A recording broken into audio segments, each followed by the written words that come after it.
नमस्कार, news point लेकर हाजिर हूं मैं राजीव। दोस्तों, ईरान ने इजराइल और अमेरिका को सख्त चेतावनी दे दी है कि शहीदों का बदला वो लेकर रहेगा। ईरान के विदेश मंत्री अब्बास अरागची ने अमेरिका और इजराइल को कड़ा संदेश दिया है कि अली लारिजानी की हत्या से ईरान विचलित नहीं होगा। उन्होंने साफ साफ कहा है कि अमेरिका और इजराइल ये न सोचें कि ईरान के पास नेतृत्व की कमी है। अल जजीरा के साथ इंटरव्यू में अरागची ने कहा कि हम जान देने से हिचकिचाते नहीं हैं। आपको बता दूं कि कल इजराइल ने ईरान के सबसे बड़े सुरक्षा अधिकारी अली लारिजानी की हत्या कर दी और आज इजराइल ने एक और दावा किया कि उसने ईरान के इंटेलिजेंस मिनिस्टर इस्माइल खतीब को भी मार दिया है। हालांकि ईरान ने अब तक खतीब की मौत की पुष्टि नहीं की है, लेकिन लारिजानी की हत्या के बाद अमेरिका और इजराइल को हराने के ईरान के इरादे और पक्के नजर आ रहे हैं। ध्यान दीजिए कि कल लारिजानी की हत्या हुई और आज अल जजीरा को एक इंटरव्यू विदेश मंत्री अब्बास अरागची ने दिया है और उस इंटरव्यू में उन्होंने साफ साफ बताया है कि उन्हें बताया गया कि अमेरिका और इजराइल उन्हें निशाना बना सकते हैं। तो अरागची ने जवाब दिया कि उन्हें मौत से डर नहीं है और वो ईरान के लिए अपना प्राण बलिदान करने को गौरव मानते हैं, शहीद होने को वो गौरव मानते हैं।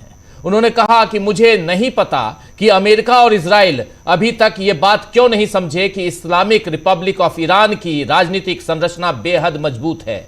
यहाँ मजबूत राजनीतिक, आर्थिक और सामाजिक संस्थाएं हैं। किसी एक व्यक्ति की मौजूदगी या अनुपस्थिति से इस संरचना पर कोई असर नहीं पड़ता। अरागची ने आगे कहा है कि व्यक्ति अहम होते हैं लेकिन सिस्टम बहुत ठोस है। सुप्रीम लीडर खामनेई की मौत के बाद भी सिस्टम चला और तुरंत उनकी जगह लेने वाला आ गया। अगर कोई और शहीद होता तो भी यही होता। हम अपनी जान देने से नहीं हिचकिचाते। उन्होंने कहा कि अमेरिका को पता नहीं उनका अंतिम लक्ष्य क्या है, कभी रिजीम चेंज, कभी ईरान को बांटना, कभी बिना शर्त सरेंडर। ये सब गलत आकलन पर आधारित था। अब वो मुश्किल में हैं और हॉर्मुज खोलने के लिए दूसरों से मदद मांग रहे हैं। अमेरिका ने ये युद्ध शुरू किया और अपनी गलती मानकर आक्रमण बंद करना चाहिए उसे। सैयद अब्बास अरागची का कहना है कि हम युद्ध विराम में विश्वास नहीं रखते, हम युद्ध को समाप्त करने में विश्वास रखते हैं और युद्ध को समाप्त करने का ठीक यही अर्थ है कि सभी मोर्चों पर युद्ध का खात्मा, युद्ध का यानी जंग का मुद्दा हमेशा के लिए सुलझ जाए और हम पूरे क्षेत्र में शांति देखें, लेबनान में, यमन में, इराक में, ईरान में और अन्य देशों में। ये सब कुछ कहा है अब्बास अरागची ने कि ये हम चारों तरफ, चाहे वो लेबनान हो, चाहे यमन हो, चाहे वो इराक हो या ईरान हो, हर जगह शांति हो। तो यहां ईरान युद्ध से पीड़ित होते हुए भी न केवल अपने देश की बल्कि पूरे क्षेत्र में शांति की बात कर रहा है, मगर अमेरिका अब भी कोशिश में है कि खाड़ी देशों और ईरान के बीच अलगाव पैदा करवाए। इस बीच अली लारिजानी की हत्या का बदला लेने की बात इस्लामिक रिवॉल्यूशनरी गार्ड कोर यानी IRGC ने कही है। IRGC का बयान सामने आया है। बयान जारी कर उसने कहा है कि शहीद के खून से हमारी ताकत बढ़ेगी। हम वैश्विक अत्याचार और अंतर्राष्ट्रीय जियोनिज्म के खिलाफ बदला जरूर लेंगे और ये बदला अब इजराइल में नजर भी आ रहा है। दोस्तों, ईरान ने लारिजानी की मौत की खबर आने के तुरंत बाद इजराइल पर मिसाइल और ड्रोन हमले किए। IRGC ने कहा है कि उन्होंने तेल अवीव में 100 यानी 100 से ज्यादा टारगेट पर हमला किया। इसके अलावा अल कुद्स, हाइफा, बियरशेवा और नेगेव डेजर्ट के संवेदनशील ठिकानों को भी निशाना बनाया गया है ईरान की तरफ से। इधर नेटो देशों को साथ लाने में विफल रहे ट्रंप को अब बाकी देशों से भी इस युद्ध में निराशा मिल रही है। अब जरा आइए इन देशों पर के जो बयान हैं उस पर गौर फरमाइए। जापान ने साफ साफ कह दिया है कि फिलहाल हॉर्मुज में नौसैनिक एस्कॉर्ट मिशन भेजने की कोई योजना नहीं है। इसके पीछे संवैधानिक और राजनीतिक सीमाएं बताई गई हैं। ऑस्ट्रेलिया देखिए, ऑस्ट्रेलिया का कहना है कि ऑस्ट्रेलिया ने भी ट्रंप की अपील के बावजूद युद्धपोत भेजने से इनकार किया है। ऑस्ट्रेलिया ट्रंप की अपील के बावजूद युद्धपोत नहीं भेजेगा। उसने क्षेत्र में सीमित हवाई सहायता और रक्षा सहयोग पर भी जोर दिया है। ब्रिटेन आइए, ब्रिटेन का कहना है, ब्रिटेन के प्रधानमंत्री ने सीधे युद्धपोत भेजने से बचते हुए ड्रोन और तकनीकी सहायता तक सहयोग सीमित रखा है और कहा गया है कि लंदन सैन्य टकराव बढ़ने के जोखिम को नहीं उठाना चाहता, उस जोखिम से बचना चाहता है। ये बात कही गई है, लंदन सैन्य टकराव बढ़ने के जोखिम से बचना चाहता है। फ्रांस ने भी ट्रंप की सैन्य गठबंधन वाली मांग पर सावधानीपूर्ण रुख अपनाया है और सीधे अमेरिकी नेतृत्व वाले मिशन में शामिल होने से दूरी बनाई है। फ्रांस ज्यादा व्यापक यूरोपीय या रक्षात्मक मिशन की बात कर रहा है। यहां साफ साफ अधिक व्यापक यूरोपीय या रक्षात्मक मिशन पर विचार फ्रांस का। जर्मनी आइए तो जर्मनी ने कहा है कि नाटो हॉर्मुज की जिम्मेदारी नहीं लेगा। जर्मनी के चांसलर और विदेश मंत्री ने हॉर्मुज में जर्मनी की सैन्य भूमिका को लेकर संदेह जताया है। यह है जर्मनी। इसके बाद आप दक्षिण कोरिया आइए, जिससे डिमांड हुई थी कि आप भी आइए। दक्षिण कोरिया भी निर्णय की स्थिति में है। दक्षिण कोरिया ने भी अभी तक युद्धपोत भेजने का पर कोई स्पष्ट प्रतिबद्धता नहीं दी है। कनाडा आइए, कनाडा के साथ ऐसे भी तल्ख रिश्ते रहे हैं डोनाल्ड ट्रंप के आने के बाद से। कनाडा के प्रधानमंत्री कार्नी ने कहा है कि कनाडा अपने युद्धपोत नहीं भेजेगा और हॉर्मुज में ये कनाडा लेके आइए, जर्मनी दिखा रहे हैं आप। और इसके बाद आप इटली आइए तो इटली तो पहले ही ईरान इजराइल युद्ध में न पड़ने को लेकर बयान दे चुका है। इटली पहले ही इस युद्ध में न पड़ने को लेकर बयान दे चुका है। और इसके बाद अगर आप आए स्विट्जरलैंड, तो स्विट्जरलैंड ने युद्धपोत भेजने से मना ही नहीं किया, बल्कि अपना एयर स्पेस अमेरिकी सैन्य गतिविधियों के लिए बंद कर दिया है। स्विट्जरलैंड। स्पेन ने सबसे पहले ईरान पर यूएस इजराइल हमले की निंदा की। स्पेन ने इजराइल के राजदूत को जाने के लिए कहा, अपने देश से वापस जाने को कहा। ये तमाम चीजें आप देख रहे हैं, ये तमाम बातें, तमाम बयान उन देशों के हैं जिन देशों से अमेरिका ने मदद मांगी। ये जो लंबी फहरिस्त है, ये तो सिर्फ इतनी ही आपके सामने रखा हूं।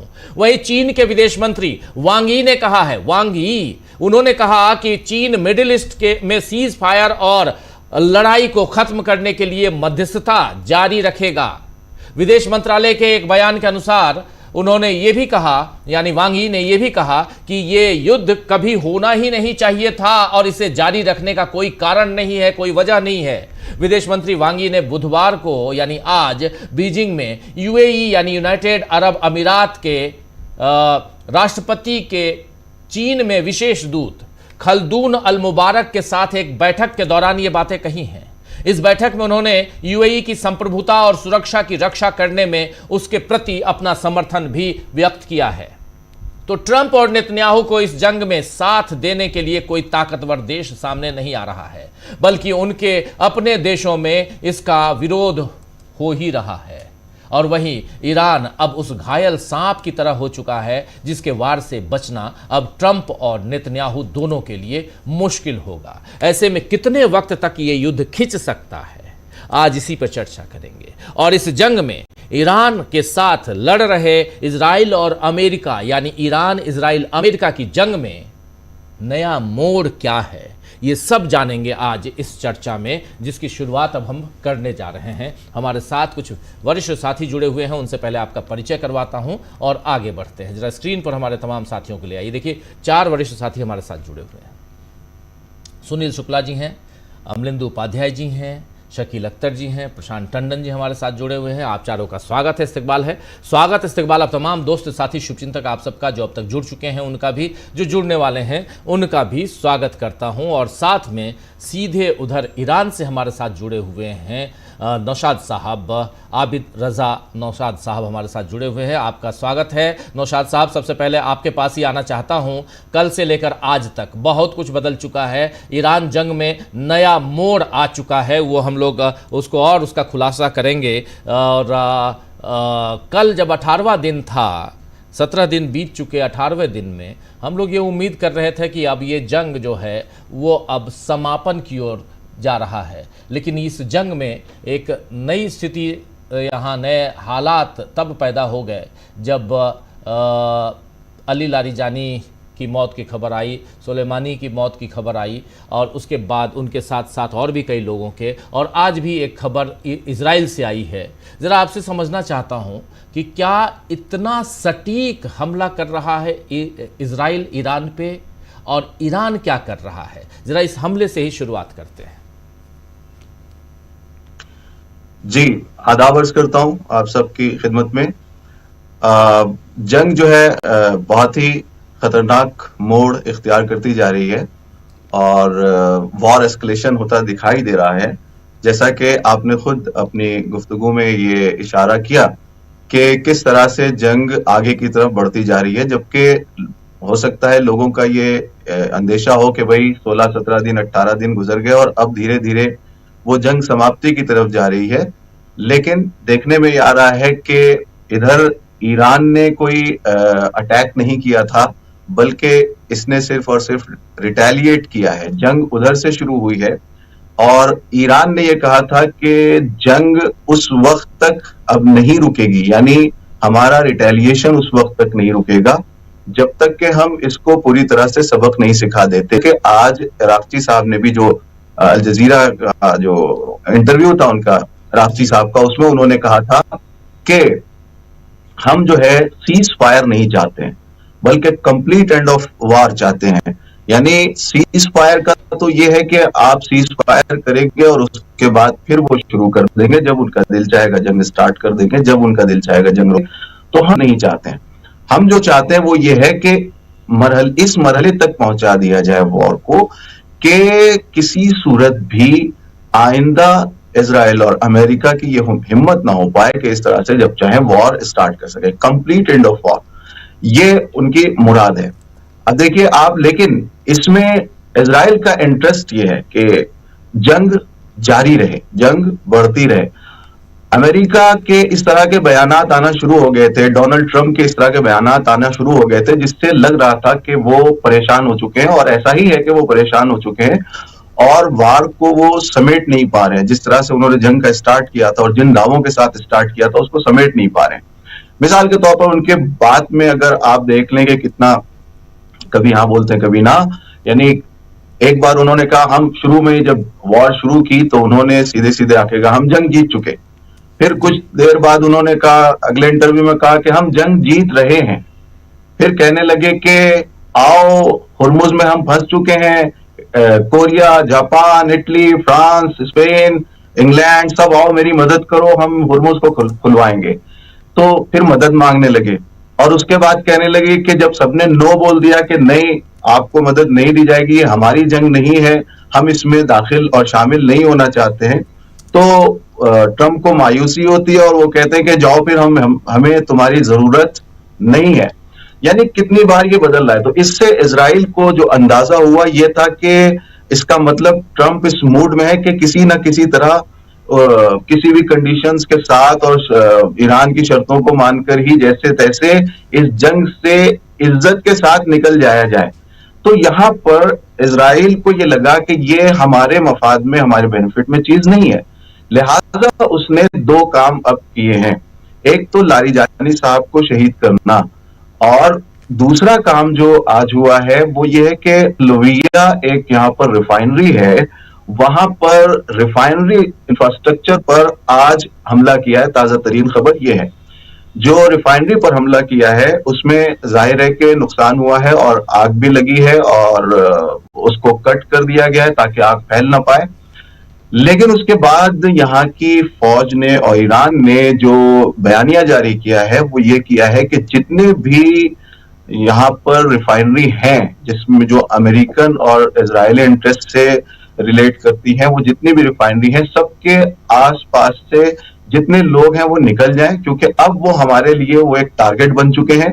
हम स्टार्ट कभी नहीं करते हैं, हम अगर कोई स्टार्ट करता है तो हम रिटेलिएट करते हैं।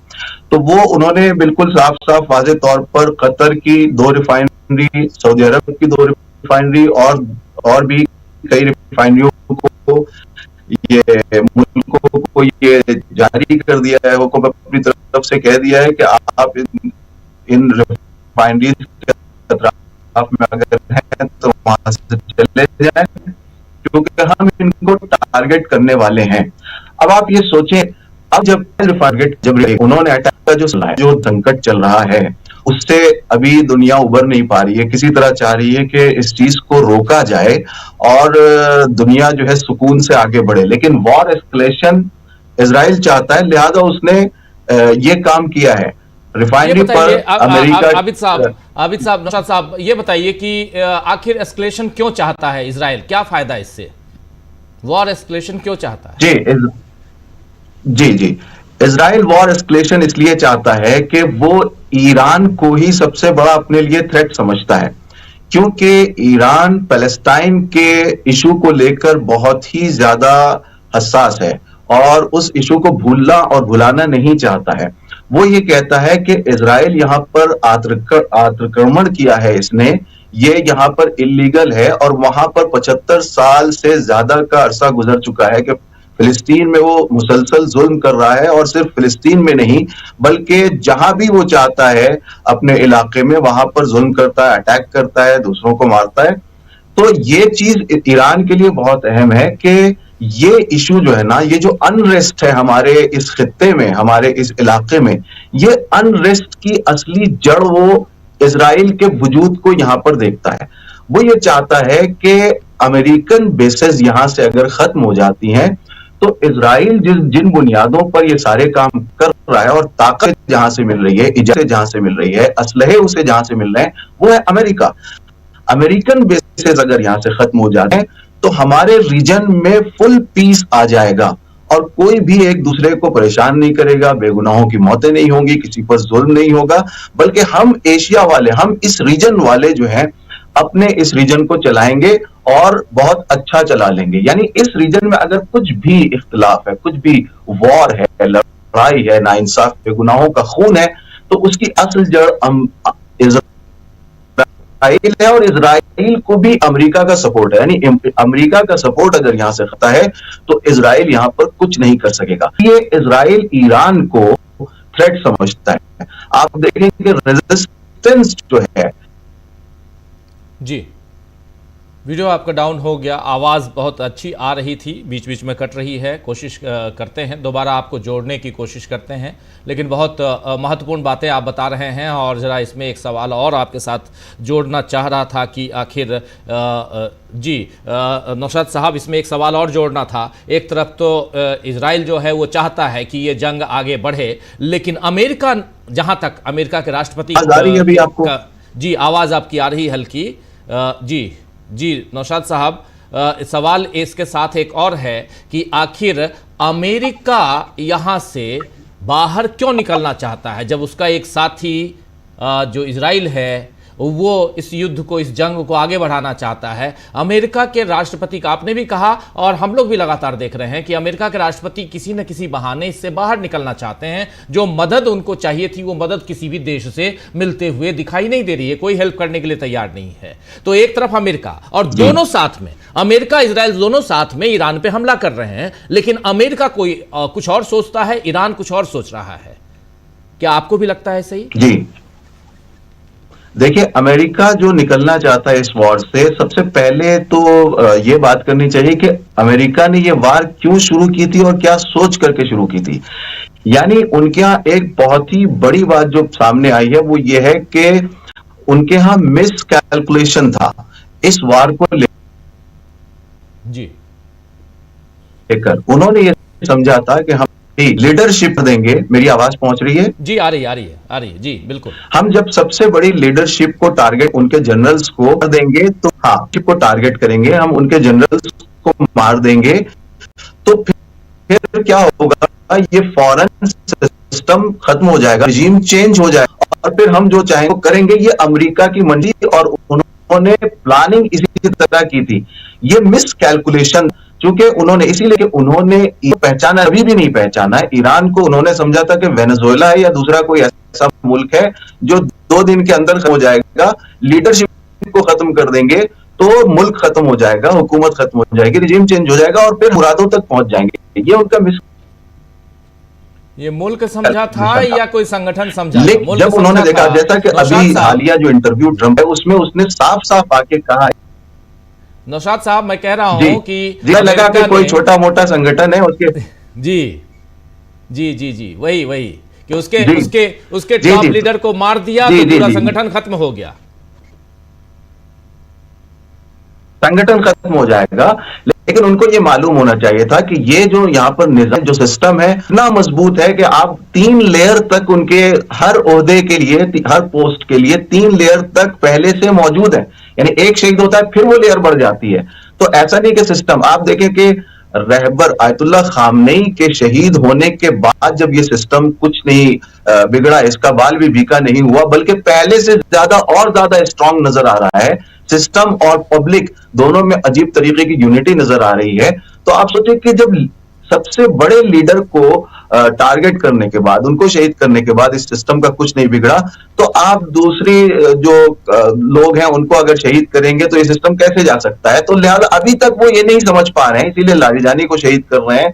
अभी दावा हो रहा है कि एक इंटेलिजेंस मिनिस्टर को शहीद कर दिया है, लेकिन उसकी अभी पुष्टि नहीं हुई है। मैं कह रहा हूं कि अफराद को, इंसानों को, जो यहाँ के ओहदेदार हो उनको टारगेट करने से ये समझ रहे हैं कि सिस्टम खत्म हो जाएगा।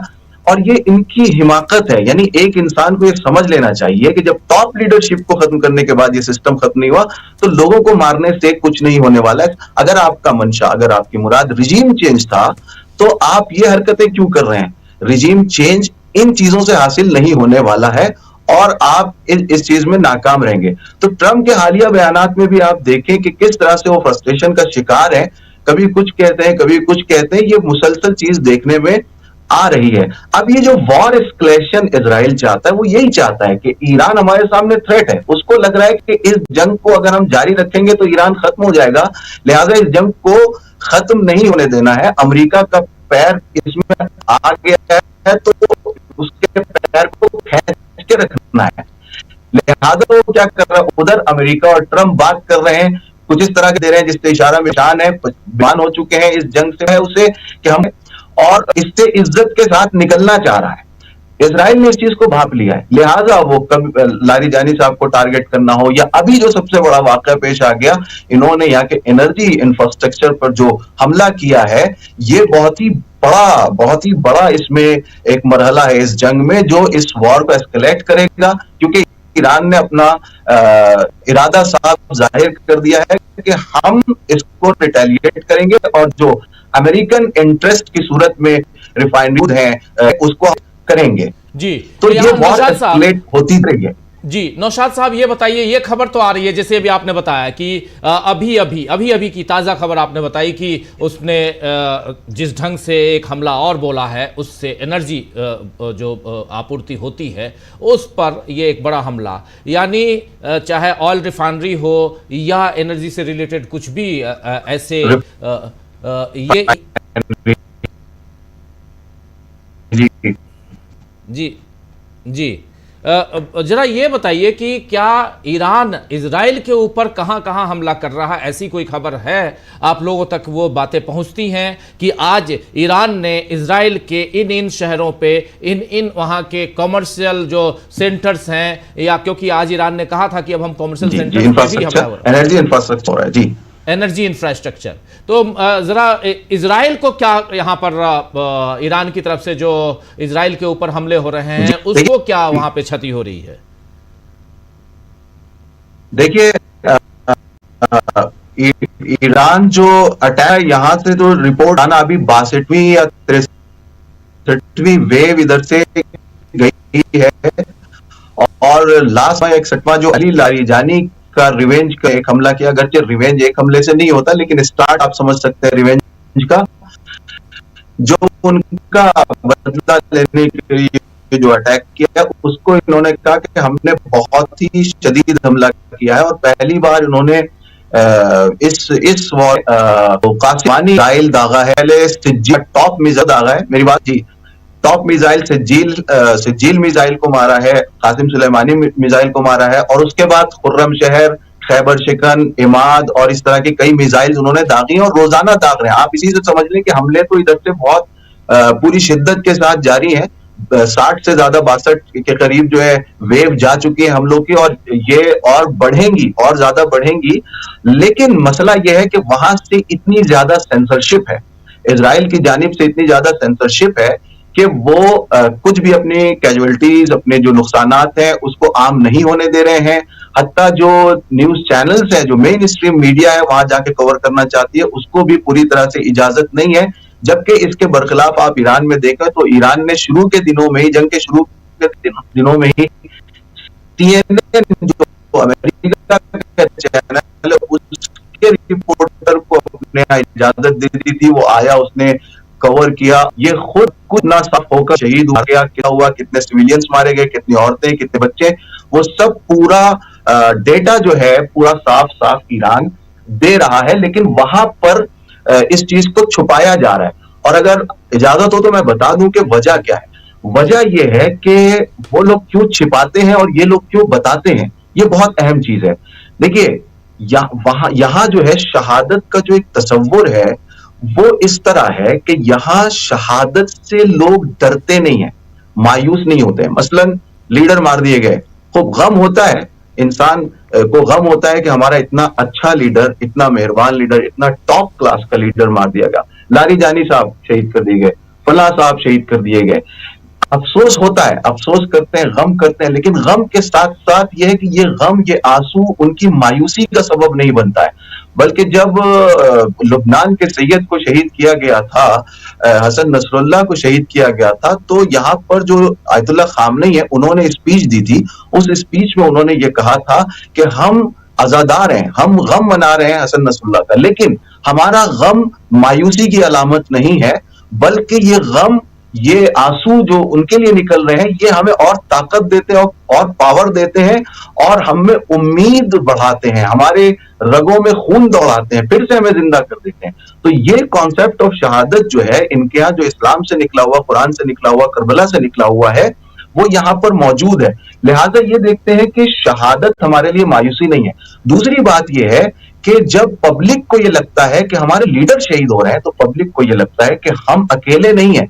ऐसा नहीं है कि पब्लिक लीडर जो है हमारे वो बंकर में छुपे हुए हैं और पब्लिक मारी जा रही है और ये लोग जंग रोकना नहीं चाह रहे हैं। जब वो पब्लिक देखती है नहीं, हमसे ज्यादा तो लीडर कुर्बानी दे रहे हैं, हमसे ज्यादा बिल्कुल फ्रंट लाइन पर तो लीडर खड़े हुए हैं, तो पब्लिक में भी एक यूनिटी, एक रूह आ जाती है जो कि इस सिस्टम को, इस हुकूमत को, इस महाज को आगे लेके बढ़ता है। ये हुई इस साइड की बात। लेकिन उधर क्या है, उधर वो लोग जो कुछ कर रहे हैं वो जिंदगी के लिए कर रहे हैं, वो लोग इसी दुनिया में जीने के लिए कर रहे हैं। लिहाजा उनको, उनके यहाँ एक मौत जो है ना, एक शहादत जो है ना, वो मायूसी बन जाती है और उससे वो फ्रस्ट्रेट होते हैं, उससे उनके यहाँ मायूसी, मोरल डाउन होता है वहां के लोगों का। लिहाजा वो इसको छुपाए रखते हैं। एरिल शेरोन को आपको याद होगा कि मौत कब हुई थी और कितने बरसों बाद उसकी मौत का ऐलान किया इन लोगों ने। वो इसी वजह से कि वहां पर जो मौत का तस्वुर है वो यह है कि मौत यानी नाबूदी और हमें जिंदा रहना है। वो जितना पैलेस्टाइन में जुल्म किया है उन्होंने 75 साल से करते आ रहे हैं, वो अपने जीने के लिए कर रहे हैं। उनकी नजर में इस दुनिया के बाद जो दुनिया आने वाली है और वहां पर जो उनसे हिसाब लिया जाएगा, उस पर उनकी तवज्जो नहीं है। वो सब कुछ जिंदा रहने के लिए करते हैं। इसी की तरफ कुरान मजीद के सूरह जुमा में इशारा है कि या अय्युहल्लज़ीना हादू इन ज़अमतुम अन्नकुम औलियाउ लिल्लाह मिन दूनिन नास फतमन्नवुल मौत इन कुंतुम सादिकीन वला यतमन्नौनहु अबदन बिमा क़द्दमत ऐदीहिम। इस सूरह में ये बताया जाता है कि ये जो कौम है, ये ज़ायनिस्ट कौम जो है, इनके लिए सबसे भारी चीज, सबसे डराने वाली चीज है मौत। ये मौत से डरते हैं। इनसे कहा गया कुरान में कि अगर तुम सच्चे हो तो मौत की तमन्ना करो। फिर खुद ही कुरान ने जवाब दिया, मौत की तमन्ना कभी नहीं करेंगे। तो ये तो इनके नेचर में, इनकी तबीयत में मौजूद है। यही वजह है कि वो मौत को छुपाते हैं, अपनी कैजुअलिटीज को छुपाते हैं और अपनी पब्लिक का मोरल हाई रखना चाहते हैं, कि क्योंकि पब्लिक डर जाती है। ईरान में पब्लिक शहादतों से जिंदा होती है, वहां पब्लिक हलाकत होने से और मौत होने से और ज्यादा मर जाती है। लिहाजा उनका बेनिफिट इसमें है कि इसको छुपा के रखा जाए। तो ये सेंसरशिप इसलिए है। फिर वो जो उनकी हेजेमोनी झूठी बनी हुई है दुनिया के अंदर, उसको भी तो बचाना है। तो इसलिए भी वो इस चीज को छुपाते हैं और सेंसरशिप का यही सबब है। और हम पूरी दुनिया देख रही है कि किस तरह से वो सेंसरशिप कर रहे हैं। जी, दो और खबरें आई हैं, लेकिन एक पहली खबर पे आता हूं और वो है कि वहां के खुफिया मंत्री इस्माइल खतीब के भी मारे जाने की खबर है। क्या इसकी पुष्टि हुई है? जी, अभी तक मैंने पुष्टि नहीं देखी है, खबर देखी है और एक आध चैनल पे देखा है मैंने कि शहीद हो गए, लेकिन सरकारी तौर पर इसकी पुष्टि नहीं हुई है। देखिए, मैं एक बात यहां पर फिर से क्लियर करना चाहता हूं। ये हो सकता है शहीद हो गए, ठीक है ना, हो सकता है आइंदा और भी लोग शहीद हों, क्योंकि जंग है, वॉर है, और ये लोग में नहीं है, ये लोग पब्लिक के साथ खड़े हुए हैं, और इनको अपनी शहादत का डर ना अपनी जान के खौफ से है, यानी जिनको जो जिस आइडियोलॉजी को फॉलो करते हैं उस लिहाज से मैं कह रहा हूं। देखिए, अपने आप को महफूज रखना तो ये, और ये जहां तक रखना तो इस तरह महफूज रखना कि हम पब्लिक को आगे कर दें और खुद पीछे हो जाएं, ये इनके नैरेटिव में नहीं है। ये पब्लिक के साथ बढ़ के पब्लिक के आगे आगे चलते हैं, जहां तक हो सकता है अपने आप को बचाने की कोशिश करते हैं। ऐसा भी नहीं है कि मिसाइल आ रहा हो जाके मिसाइल के नीचे खड़े हो जाए, ऐसा भी नहीं है, लेकिन सिक्योरिटी अपने तौर पर कर रहे हैं। लेकिन ऐसा नहीं है कि पब्लिक के लिए जिस सिक्योरिटी का इंतजाम नहीं है उस सिक्योरिटी को अपने लिए रखे महसूस कर लें। तो हो सकता है आइंदा और लोग भी शहीद हों, लेकिन इन शहादत जी नौशाद साहब जी, इन शहादतों से फर्क नहीं पड़ने वाला है अफराद के जाने से, लोगों के जाने से, लीडर्स के जाने से, ये सिस्टम पे कोई असर नहीं पड़ने वाला है। अगर रहबर चला जाए तो तहरीकें नहीं रुकती, अगर रहबर चला जाए तो तहरीकें नहीं रुकती। जो एक सरदार जाता है तो एक सरदार आता है। बिल्कुल बिल्कुल आप सही कह रहे हैं, लेकिन जिस ढंग से टॉप लीडर्स एक के बाद एक इनको शहीद किया जा रहा है, मारा जा रहा है, इसके बाद एक ठीक है, लोगों में उत्साह है, लोग बाहर निकल के आ रहे हैं। कल भी रिजवी साहब जुड़े हुए थे, बता रहे थे कि कल शाम 4 बजे से ही सड़क पे काफ़ी लाखों की संख्या में लोग वहां मौजूद थे अलग अलग शहरों में, और लोग आ रहे हैं, अल्लाहू अकबर के नारे लगा रहे हैं, रहबर के नारे लगा रहे हैं। लेकिन दूसरी तरफ अगर चुन चुन के एक एक कर खुफिया मंत्री को मार डाले, आप सेना के प्रमुख को मार डाले, आप सुप्रीम लीडर को मार डाले, आप इस ढंग से, अब जैसे सैयद अब्बास अरागची कह रहे हैं कि मुझे शहीद होने में कोई गम नहीं है, कोई डर नहीं है, ये बात हो रही है, तो ये एक बड़ा, ये मैं मान सकता हूँ, समझ सकता हूँ कि एक बड़ा राष्ट्र है, बड़ा देश है ईरान, और उसके सामने इजराइल एक छोटा सा, मैप में देखेंगे तो पतला सा, वो भी हड़पा हुआ, फिलिस्तीन की ज़मीन को हड़प के बना हुआ, जो अपना विस्तार किया है। और उस छोटे से देश को जिस ढंग से ईरान के ऊपर हमला हो रहा है, क्या उस ढंग से ईरान उस छोटे से देश पे हमला कर रहा है, कर पा रहा है? जी, मैंने जैसा कि इससे पहले आपको बताया कि हमला तो ईरान कर रहा है और वहां पर नुकसान भी हो, मगर सेंसरशिप की वजह से वहां की बातें हैं। अभी देखिए, बहुत सारे उनके बिन गोयर के सिलसिले में क्या नाम है उसका, मैं नाम भूल रहा हूँ, उसके सिलसिले में, और बहुत सी उनकी ऐसे लोग हैं जिनके बारे में खबरें हैं, रूमर्स हैं कि वो ये खबरें हैं कि वो मार दिए गए हैं, लेकिन पुष्टि उधर से नहीं आ रही है, न जिंदा होने की न मारे जाने की। नेतन्याहू की जो भी वीडियोस आ रही है वो भी एआई की, मुझे नहीं पता, मैं ये नहीं कह रहा हूँ कि मारी दिया गया है, एआई की वीडियोस आ रही है और पुष्टि हो चुकी है एआई की वीडियोस है, तो इस तरह की बात वहां से अगर से तो पता चलेगा। एक तो ये कि यहाँ के जो आप कह रहे हैं ना, मारता जा रहा है, नेशन बड़ा है, सिस्टम मजबूत है, आइडियोलॉजी बहुत स्ट्रांग है इनकी, और इनका कहना ये है, सीधी सीधी बात जो है वो ये है कि यहाँ का सिस्टम लारी जानी बनाता है, यहाँ की आइडियोलॉजी अच्छी बनाती है, ये आइडियोलॉजी बनाती है, लारी जानी ने बनाया, इराची ने आइडियोलॉजी को नहीं बनाया, आइडियोलॉजी और सिस्टम ने इराची और लारीजानी को बनाया है। और ये आइडियोलॉजी, ये सिस्टम पहले से ज्यादा अभी मजबूत है, जो मैं ग्राउंड पर देख रहा हूं, लोगों में जो इत्तेहाद पैदा हो गया, यूनिटी पैदा हो गई है। जब पिछला सिस्टम, इससे पहले का सिस्टम जो अभी इतना मजबूत नहीं था, उसने लारीजानी पैदा किया, तो ये जो अभी का सिस्टम है जो मजबूत हो रहा है और हो चुका है और आगे भी होगा, तो वो लारीजानी का और ज्यादा मजबूत वर्जन लेगा। और यहाँ से लारीजानी यहाँ पर तरबम अब काम आ रहा है, 2500 साल से तैयार, उनको मालूम है हम मारे जाएंगे, शहीद होंगे, तो हमारे बाद किसी ना किसी की जरूरत होगी। मैं अपनी बात खत्म करूंगा, फिर आप अपना क्वेश्चन कीजिएगा। वो ये है कि इनके जहन में जो लारीजानी साहब शहीद हुए, उन्होंने ट्वीट पहले ही कर दिया था, जब उनको $10 मिलियन का उन पर इनाम रखा गया, तो उन्होंने ट्वीट किया,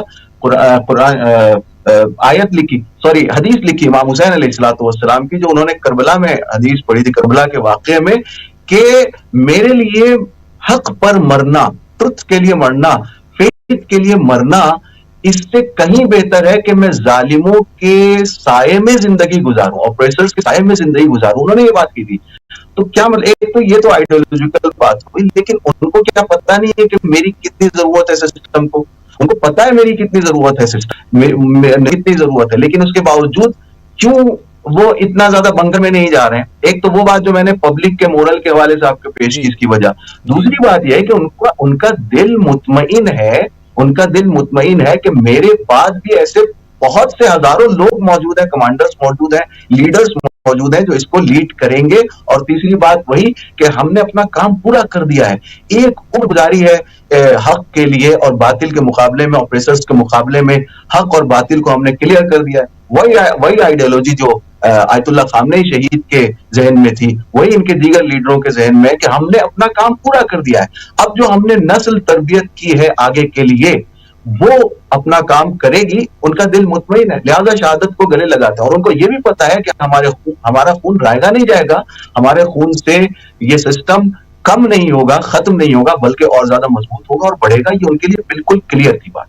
जी, लेकिन ये बताइए कि इजराइल पहले बताता है कि हमने यहाँ इनको मार डाला, हमने ईरान के इस लीडर को मार डाला। ईरान क्यों नहीं बताता है कि हमने इजराइल के इसको मार डाला? ईरान, देखिए, ईरान कहता है, ईरान बताता है कि हमने वहां पर अटैक किया है। मिसाल के तौर पर मोसाद के फला पर अटैक किया, फला उनकी आर्मी बेस पर हमला किया है।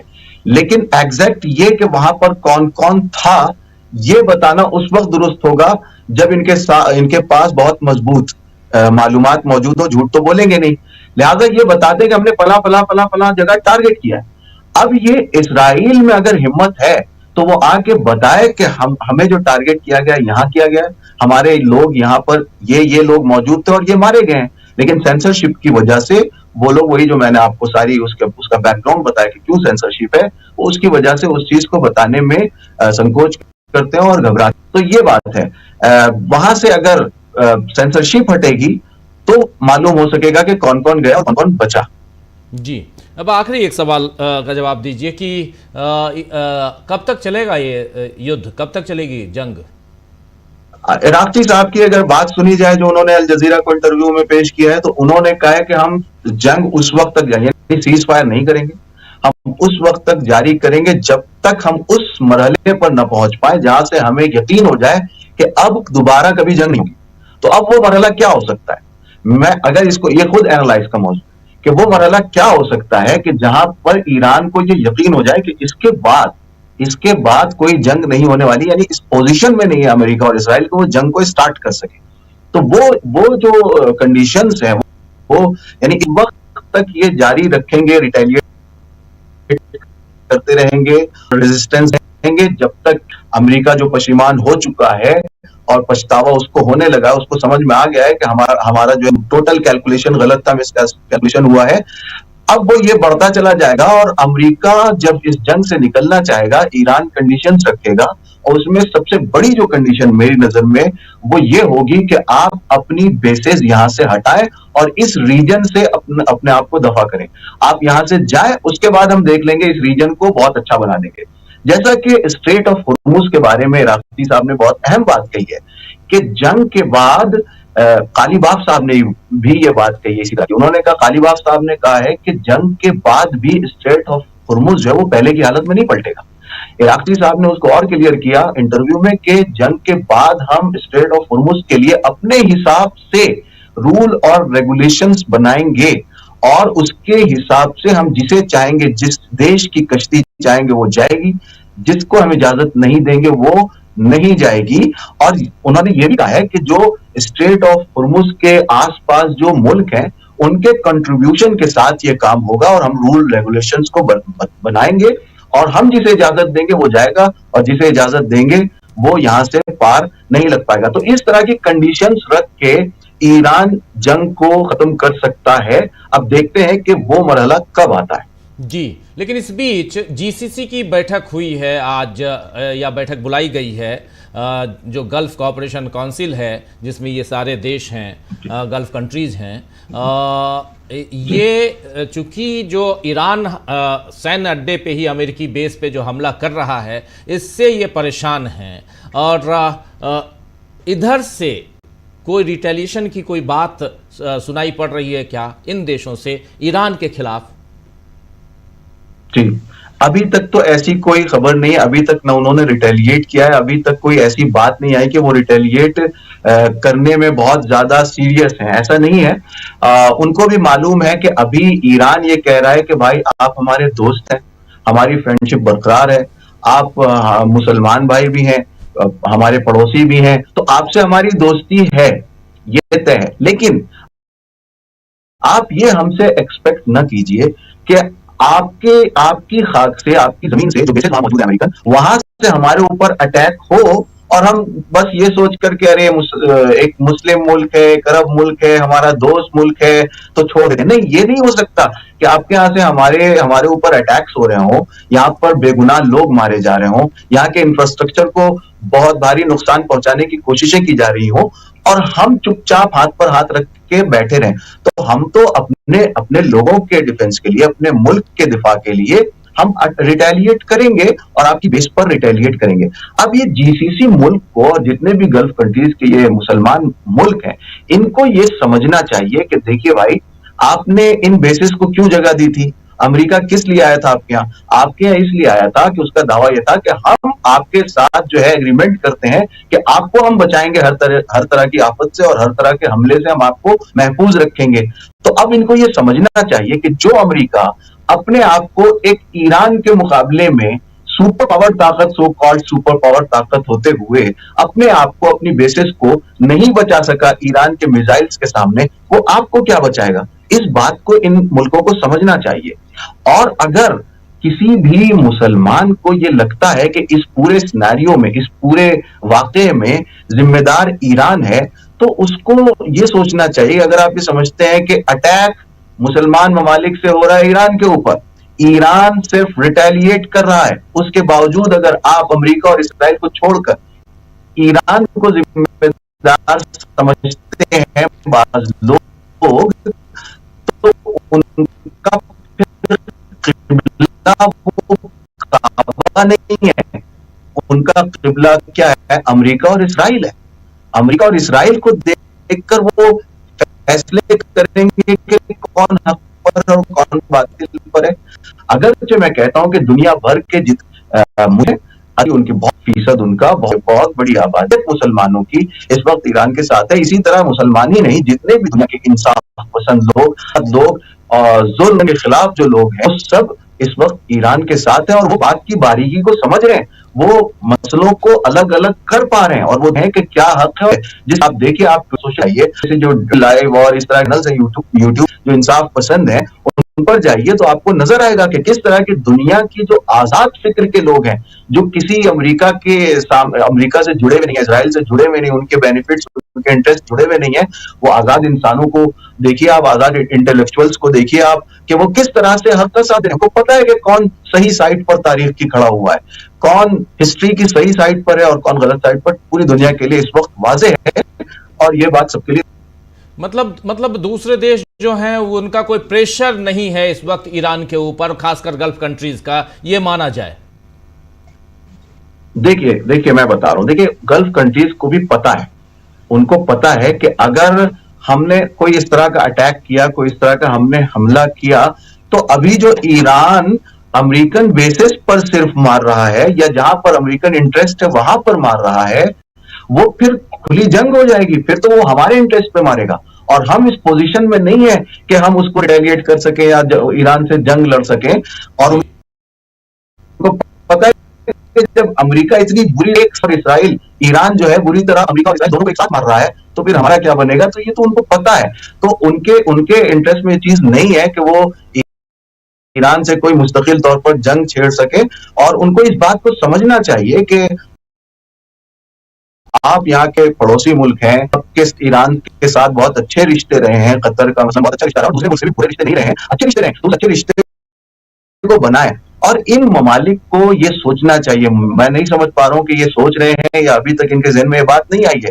इनको ये देखना चाहिए कि यहाँ पर हमारे जो मफादात हैं, हमारा जो अमन है, हमारी जो सिक्योरिटी है, वो ईरान से दोस्ती बना के रखने में है या अमेरिका की बेसिस अपनी अपनी जगह पर रखने में है। इसलिए कि अमेरिका की बेसिस रखी लेकिन उनको कोई फायदा नहीं हुआ बल्कि नुकसान हो रहा है और आइंदा और भी नुकसान हो सकता है। लिहाजा उनको तो चाहिए कि जो रीजन के जो इंटरेस्ट है उनको देखते हुए फैसला किया करें और वो फैसला किया करें ताकि यहाँ पर अमन और अमान कायम रहे। जी जी, बिल्कुल बिल्कुल आप सही कह रहे हैं। जी इस बीच राजीव जी, जी इस बीच रूस से एक बड़ी खबर आई। रूस का कहना है, राष्ट्रपति पुतिन के ऑफिस से उनके प्रवक्ता का कहना है कि ये ऐसे हमले जो किए गए हैं और खासकर लारिजानी के ऊपर हमले के बाद ये प्रतिक्रिया है कि ये ऐसे हमले हैं जो पूर्व नियोजित हैं और बिना उकसावे के सशस्त्र आक्रमण हैं। ये एक संप्रभु राष्ट्र पर हमला है जो अंतर्राष्ट्रीय कानून का उल्लंघन है। ये रिजीम चेंज की कोशिश है और अमेरिका इजराइल इसके लिए जिम्मेदार हैं। इसको कैसे देखा जाए नौशाद साहब? जी बिल्कुल, रूस की प्रतिक्रिया। बिल्कुल ये बयान बिल्कुल दुरुस्त है। जो मैंने शुरू में आपसे कहा था, सारे ये वॉर ही इल्लीगल है, ये वॉर ही इल्लीगल है। यानी अमेरिका क्यों आके यहाँ पर, आप देखें तो अमेरिका क्यों यहाँ पे आके तबाही मचा रहा है, कभी अफगानिस्तान, कभी इराक, कभी ईरान, और मतलब क्या वजह है कि आप हजारों किलोमीटर दूर से उठ के यहाँ पे आते हैं और यहाँ पे तबाही मचाने की कोशिश करते हैं, बेगुनाहों का कत्लेआम करते हैं और फिर कहते हैं कि हम डेमोक्रेसी लाएंगे और फ्रीडम लाएंगे और पता नहीं क्या लाएंगे।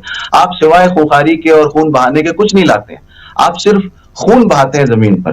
तो ये बिल्कुल बयान दुरुस्त है, वॉर ही इल्लीगल है, ये गैर कानूनी जंग है और बहुत ही बुरी तरह से इनको मारा जा रहा है, गुनहगारों को मारा जा रहा है। इस चीज को रोकना चाहिए। और ये जो टारगेट किया जा रहा है, ये हुकूमत की जो पर्सनालिटीज हैं, जो फिगर्स हैं, ये खुद इल्लीगल है। बिल्कुल सही बयान है रशिया का, इस चीज को रोकना चाहिए, पूरी को मिलकर प्रेशर बनाना चाहिए कि ऐसे नहीं कर सकते हैं।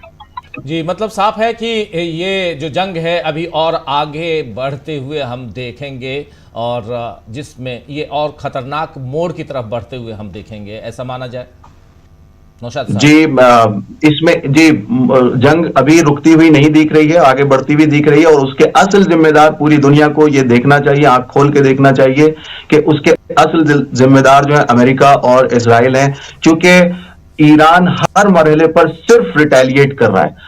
उसने पहले कभी बैंक पर हमला नहीं किया और जब उन्होंने हमला किया है तब उसने कहा कि हम आपके इंटरेस्ट पर, इस तरह के जितने भी इंटरेस्ट हैं उस पर हमला करेंगे।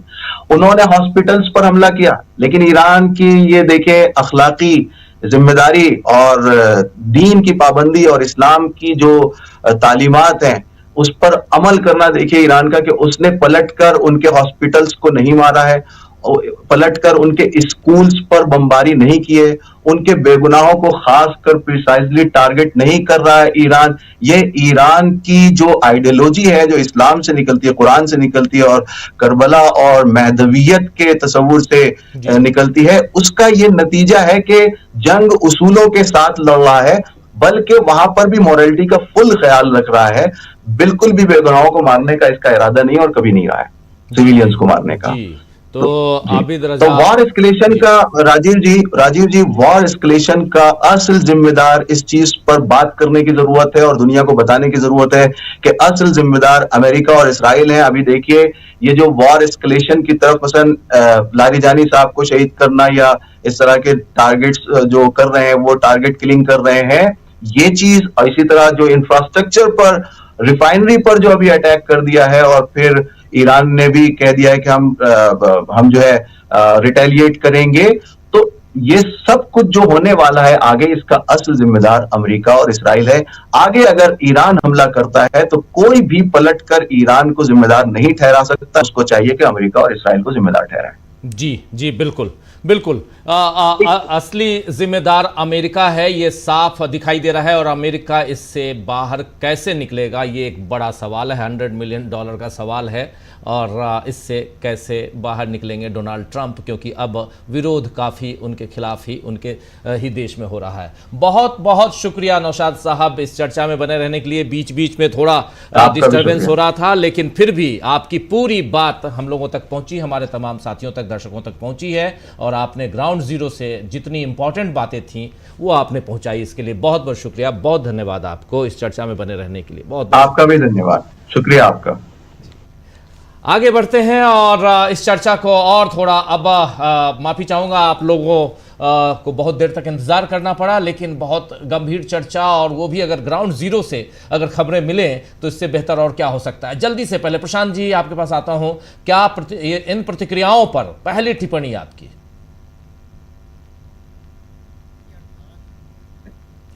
और लारीजानी मारे जाने के बाद अब ये युद्ध जो है वो बिल्कुल एक नए उसमें प्रवेश कर चुका है।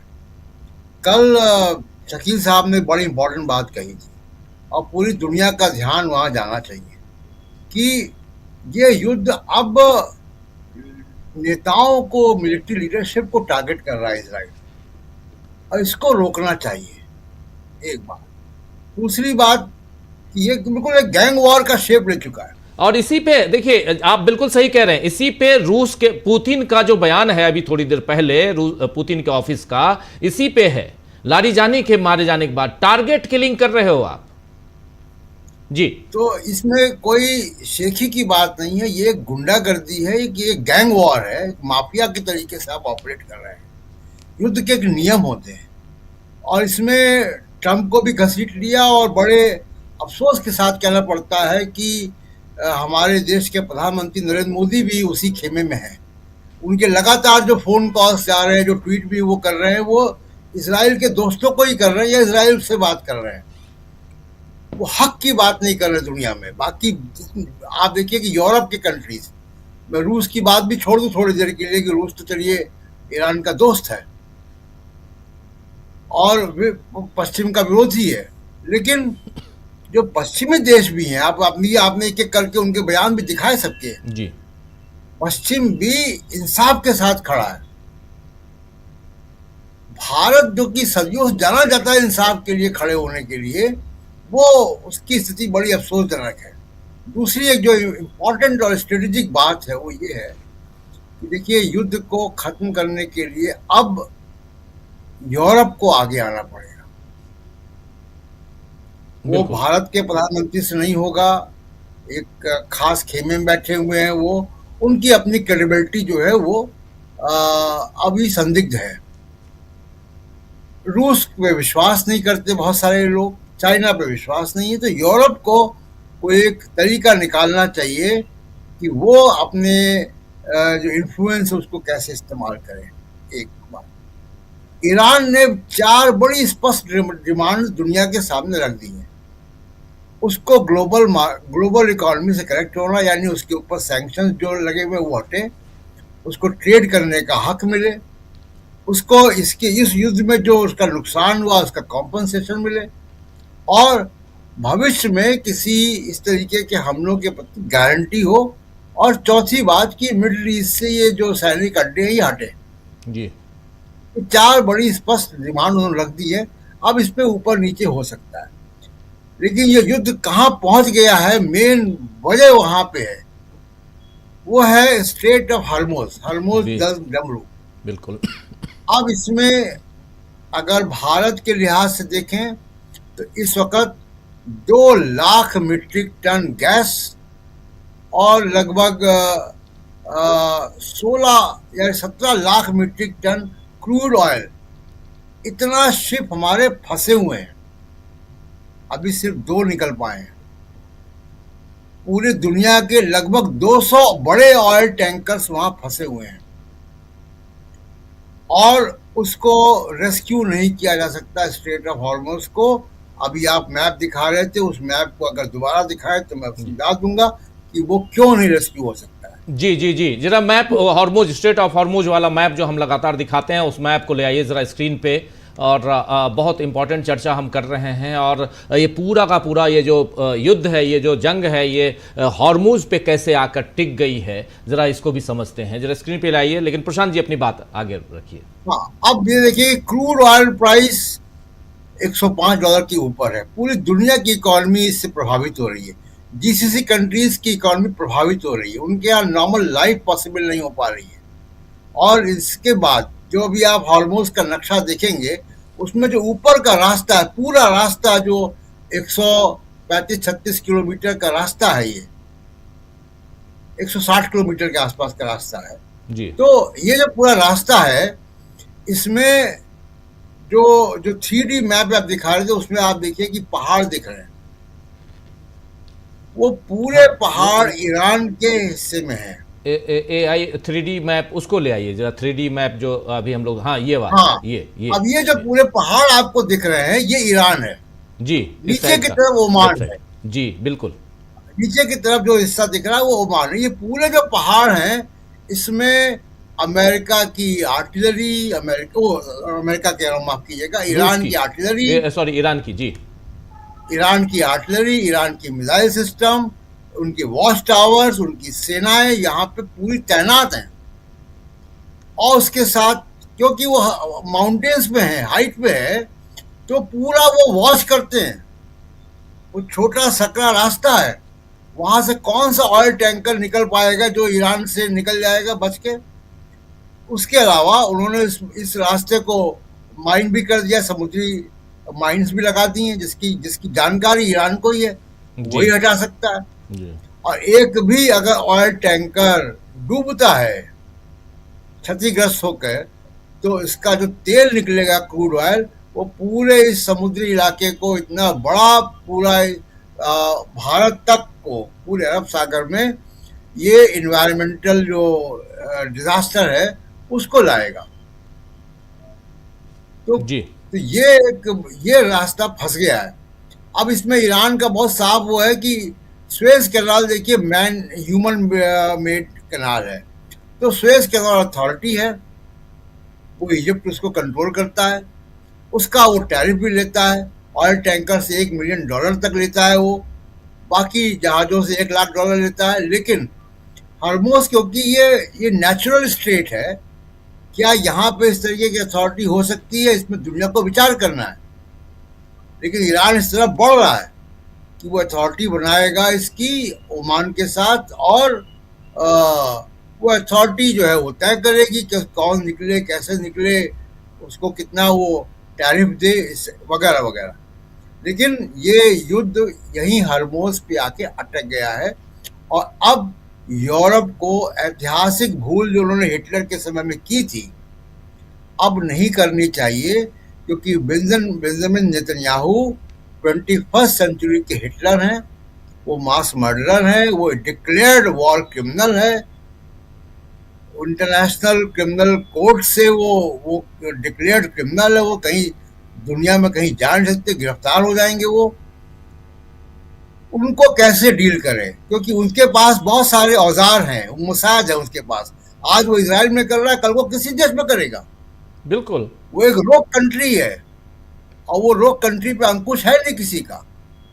उसके पास एप्स्टीन जैसे औजार होते हैं, वो किसी भी नेता को ब्लैकमेल कर सकता है, किसी भी नेता को ब्लैकमेल करके उसकी दशकों पुरानी विदेश नीति को भी मोड़ सकता है, वो उसके पास ताकत है। तो पूरी दुनिया को जरा इस पे अलर्ट होना चाहिए कि अब इसको जरा खड़े हों और इस युद्ध को समाप्ति की तरफ ले जाए।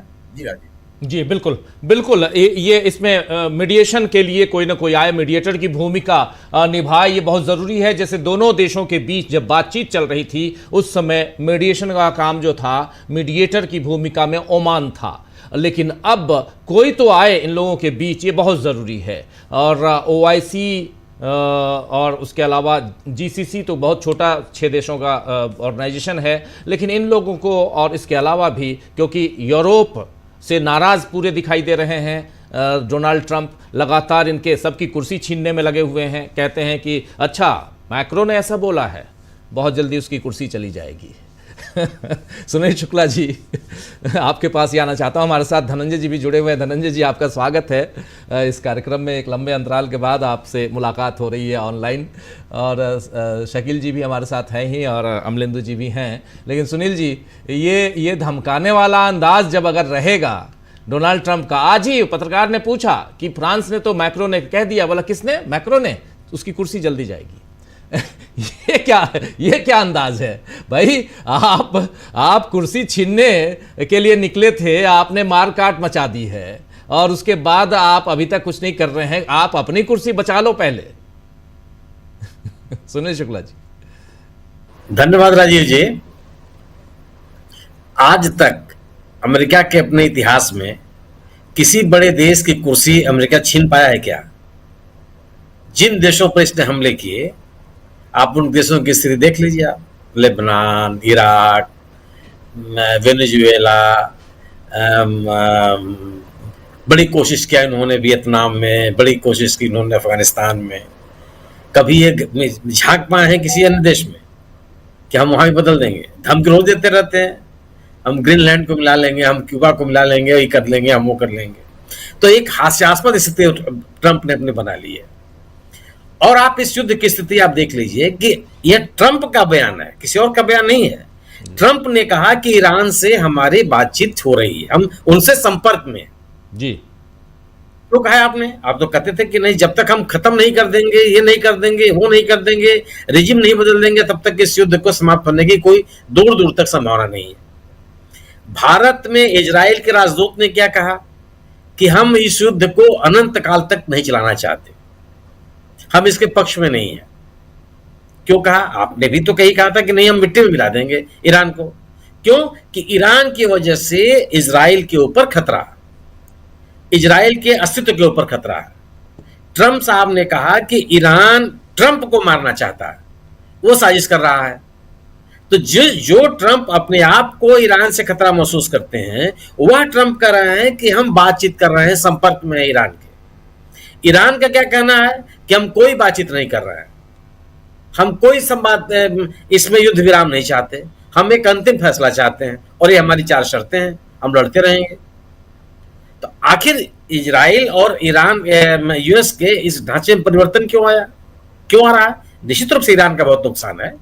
और ये भी सवाल है कि आखिर ईरान के इन प्रमुख नेताओं को ही यूएस और इजराइल क्यों मारना चाहते हैं? इन्होंने उनके सबसे बड़े धर्मगुरु को मार दिया, एक लारिजानी साहब को मार डाला, जो दूसरे खेमनेई साहब के उत्तराधिकारी मुस्तफा खेमनेई आए, उनके ऊपर भी हमला हुआ है, कहा जा रहा है वो घायल स्थिति में है। इनको टारगेट क्यों कर रहे हैं आप? अगर इसका मतलब हुआ कि आप ईरान की सैन्य शक्ति का मुकाबला नहीं कर सकते, या सैन्य शक्ति को कमजोर करने की स्थिति में आप नहीं है। आप ये चाहते हैं कि नेतृत्व कमजोर हो जाए, देश से विद्रोह की स्थिति बन जाए, और आप जो उद्देश्य चाहते हो पूरा हो जाए, वो होता हुआ दिख नहीं रहा। आखिर आप किस युद्ध में देखे हैं? भारत पाकिस्तान के बीच में युद्ध हुआ तो क्या भारत ने वहां के प्रधानमंत्री के ऊपर उनकी हत्या का प्रयास किया? पाकिस्तान बांग्लादेश नहीं बनने दे रहा था तो वहां के नेताओं को से मार डाला? कोई नहीं किया। तमाम इस तरह की दुनिया में युद्ध हुए। ईरान और इराक का युद्ध 8 सालों तक चला। किसने किन नेताओं को मारा? किसने किन प्रमुख नेताओं की हत्या की? बिल्कुल नहीं की। कि आखिर वार्ता किससे करेंगे आप? और आपके इन बातों का असर नहीं हो रहा है। असर क्यों नहीं हो रहा है? आपके अपने देश की क्या स्थिति हो गई? आपका अपना जे केंट ने इस्तीफा दे दिया, और उस इस्तीफे को लेकर के जो सीनेटर्स विरोध करते थे केंट का, उनके तमाम निर्णयों का, वह भी केंट के इस निर्णय का समर्थन कर रहे हैं कि नहीं, जो केंट ने बयान दिया है वो बिल्कुल सही है कि इस युद्ध से अमेरिका का कोई हित नहीं सधना है। नाटो देश जो हमेशा अमेरिका के साथ रहे हैं, वो खुलकर के सामने आ गए कि नहीं, हम इस युद्ध में नहीं है। साफ साफ उन्होंने कहा कि यह युद्ध शुरू होने के पहले न तो नाटो देशों के साथ बातचीत की गई, न संपर्क किया गया, न ही यह युद्ध नाटो देशों के हित में है। वह इस युद्ध में शामिल नहीं होना चाहते। आपने फ्रांस का बयान सुनवा दिया, जर्मनी का बयान सुनवाया, आपने ब्रिटेन के प्रधानमंत्री का बयान सुनवाया, आपने स्विट्जरलैंड की बात कही, आपने इटली की बात कही, और ऑस्ट्रेलिया की बात कही, जापान की बात कही, कनाडा की बात, सबकी बात हम लोगों ने सुनी कि इस पे प्रमुख देश है, तमाम देश है, इन प्रमुख देशों की बात कही जा रही है कि वह इस युद्ध में शामिल नहीं होना चाहते। क्यों नहीं शामिल होना चाहते? केवल ऐसा तो नहीं कि उनका संपर्क तो हमेशा से यूएस के साथ रहा, यानी कि इस मुद्दे पर, इस युद्ध के मुद्दे पर वह अमेरिका के साथ नहीं है। और अमेरिका के साथ क्यों नहीं है? कि इस युद्ध के कारण इन सभी देशों में ऊर्जा का संकट पैदा हो गया। स्टारमर ने, ब्रिटेन के प्रधानमंत्री ने कहा कि ऊर्जा की बढ़ती हुई कीमतों के कारण उनके नागरिकों पर जो अतिरिक्त भार आ रहा है, उस भरपाई ब्रिटेन सरकार को करनी पड़ रही है। वह इस स्थिति में नहीं है कि युद्ध में शामिल होकर के अपने ऊपर और आर्थिक दबाव महसूस करें, संभव नहीं उनके लिए। फ्रांस के राष्ट्रपति मैक्रा ने यूएस ट्रम्प से भले ना बात की हो, वह इजराइल के राष्ट्रपति से ईरान के राष्ट्रपति से बात कर रहा है। वह ये कह रहे हैं कि वह इस युद्ध का कोई समाधान निकलना चाहिए जी। अगर आप दुनिया के पैमाने पर और अपने खुद के देश में इतने विरोध की स्थिति का आपको सामना करना पड़ रहा है, ट्रंप के समर्थन में कोई नहीं आ रहा है, आप जिन उद्देश्यों के लिए इस युद्ध को शुरू आपने किया था वो आप हासिल करते हुए आपको दिखाई नहीं पड़ रहा है, तो कितने लंबे समय तक आप इस युद्ध को चलाए रख सकते हैं? आपकी अपनी सरकार में आपका अपना खुद का उपराष्ट्रपति कर रहा है कि यह युद्ध अमेरिका के पक्ष में नहीं है। उन्होंने आपकी पार्टी के कई नेताओं का कहना है कि जो आर्थिक दबाव पड़ रहा है यूएस के ऊपर ये बहुत भारी है। आप न तो रिजीम चेंज कर पा रहे हैं, न तो ईरान की जो आक्रामकता है उसको कम कर पा रहे हैं, न खाड़ी देशों को सुरक्षा देने का जो आपने आश्वासन दिया था वो पूरा हो पा रहा है। अब आखिर इस युद्ध को कब तक आप लेकर खींचेंगे? अब सवाल आया कि ईरान ने होर्मुज बंद कर दिया। होर्मुज के जनरल मध्य को उसने कहा कि नहीं, हम नहीं जाने देंगे। होर्मुज इंपॉर्टेंट क्यों नहीं है? मतलब वह पहले 5 रास्तों में शामिल है, वो जहां से तेल का निर्यात होता है, तेल गुजरते हैं, वो इसकी इंपॉर्टेंस है। और ये पहली बार नहीं है कि सब इस युद्ध में उसने बंद किया। आप याद कीजिए, ईरान इराक की लड़ाई 1980 में उसने बंद कर दिया था। क्या कर लिया आपने? जब उसके ऊपर आर्थिक प्रतिबंध लगाए गए तब उसने होर्मुज बंद किया। इसके पहले भी जब संघर्ष हुआ है खाड़ी देशों में, उसने होर्मुज को बंद किया और सफलतापूर्वक बंद किया जी। किसी किसी बड़ी ताकत ने ईरान के मर्जी के बगैर होर्मुज के रास्ते से कोई यातायात नहीं चला पाए, कोई व्यापार नहीं कर पाए। आज उसका अपनी पूरी ताकत के साथ उसको बंद किए हुए, और आप पूरे जितना भी जोर लगा लें उसको खोल नहीं सकते आप। और अगर होर्मुज बंद होता है तो एशियाई देशों पर इसकी क्या स्थिति बनेगी? जो तेल वहां से गुजरता है, यह तथ्य है कि 85% तेल एशियाई देशों में जाता है जी। 5वां सबसे बड़ा जलमार्ग है और 85% तेल एशियाई देशों में जाता है। कौन सा एशियाई देश इसको बर्दाश्त कर लेगा? भारत बर्दाश्त कर लेगा, पाकिस्तान बर्दाश्त कर लेगा, श्रीलंका बर्दाश्त कर लेगा। कौन सा देश ऐसा है? बड़े देश, यूरोपीय देश इसको लेकर के परेशान है। अब सवाल है इस बात का कि खाड़ी देशों में जो अशांति फैली हुई है उसे यूरोपीय देशों का भी ऊर्जा का संकट पैदा हो गया। ब्रसेल से बैठ करके यूरोपियन यूनियन के सभी स्तर से विचार कर रहे हैं कि आखिर इस संकट से कैसे निकला जाए, और जो ऊर्जा का संकट आ गया है उससे उसका समाधान कैसे निकाला जाए। तो दुनिया के तमाम मंचों पर, अंतर्राष्ट्रीय संगठनों में, अंतर्राष्ट्रीय विभिन्न मंचों पर इस युद्ध को लेकर के पड़ने वाले प्रभाव को लेकर के चिंता व्यक्त की जा रही है। ट्रम्प साहब इनको हटा देंगे, उनको हटा देंगे, इनको बदल देंगे, इनको ला देंगे, केवल इसी बयानबाजी में मैं अपना समय बिता रहे हैं या अपने लोगों को संबोधित कर रहे हैं वो। तो यह पूरा का पूरा युद्ध एक ऐसे दौर में पहुंच गया है जब यूएस को न तो अपने नागरिकों का और न ही उसके सहयोगी देशों का समर्थन मिल रहा है। उसके सामने संकट यह है कि वह ईरान के मनोबल को कमजोर भी नहीं कर पा रहा है। इन नेताओं की हत्या के बाद, अगर वास्तव में इस तरह की हत्या, निश्चित रूप से सही कहा हमारे ईरान के साथी ने कि कहीं भी अगर ये इस तरह घटनाएं हो तो उसका वहां की जनता के ऊपर असर पड़ता है, लेकिन वहां के लोगों में तो इसका कोई असर नहीं है। ऐसे में जब आप ट्रंप खुद दबाव में है, ट्रंप के ऊपर खुद का दबाव पड़ रहा है, ईरान की आक्रामकता में कोई कमी नहीं है, ईरान यूएस के तमाम सहयोगी देशों के ऊपर लगातार हमले कर रहा है, वो तो निश्चित रूप से दुनिया का दबाव होगा इजराइल और यूएस के ऊपर कि आप इसका कोई ना कोई समाधान खोजिए। मेरा अपना मानना है कि यूएस के आंतरिक दबाव, अपने सहयोगियों के दबाव, अंतर्राष्ट्रीय मंचों के दबाव और ईरान के लगातार आक्रामक होने के लिहाज से इजराइल और यूएस दोनों को यह फैसला लेना पड़ेगा कि आप यथाशीघ्र इस युद्ध को समेटने की कोशिश कीजिए, कोई ना कोई आप इसका रास्ता निकालिए। जी बिल्कुल बिल्कुल। इस बीच प्रधानमंत्री नरेंद्र मोदी ने कुवैत के युवराज से बात की है। महामहिम शेख सबाह खालिद अल हमद अल मुबारक अल सबाह से बात की है। इनसे बात की है प्रधानमंत्री ने, और कह रहे हैं कि फ़ोन पर बात की मैंने उनसे, उन्हें ईद उल फितर के आगमन के अवसर पर अपनी शुभकामनाएं दी। आगे का पैराग्राफ पढ़ रहा हूँ, बहुत ध्यान से सुनिए आप तमाम साथियों, और इससे समझ में आएगा। देखिए ये इसके आगे का लेके आइए, ये मैं बता चुका ऑलरेडी, इसके आगे के पैराग्राफ को लाना ज़रूरी है। ये थोड़ा हाँ, हमने पश्चिम एशिया क्षेत्र की वर्तमान स्थिति पर विचार विमर्श किया और हाल के घटनाक्रमों पर अपनी साझा चिंता व्यक्त की।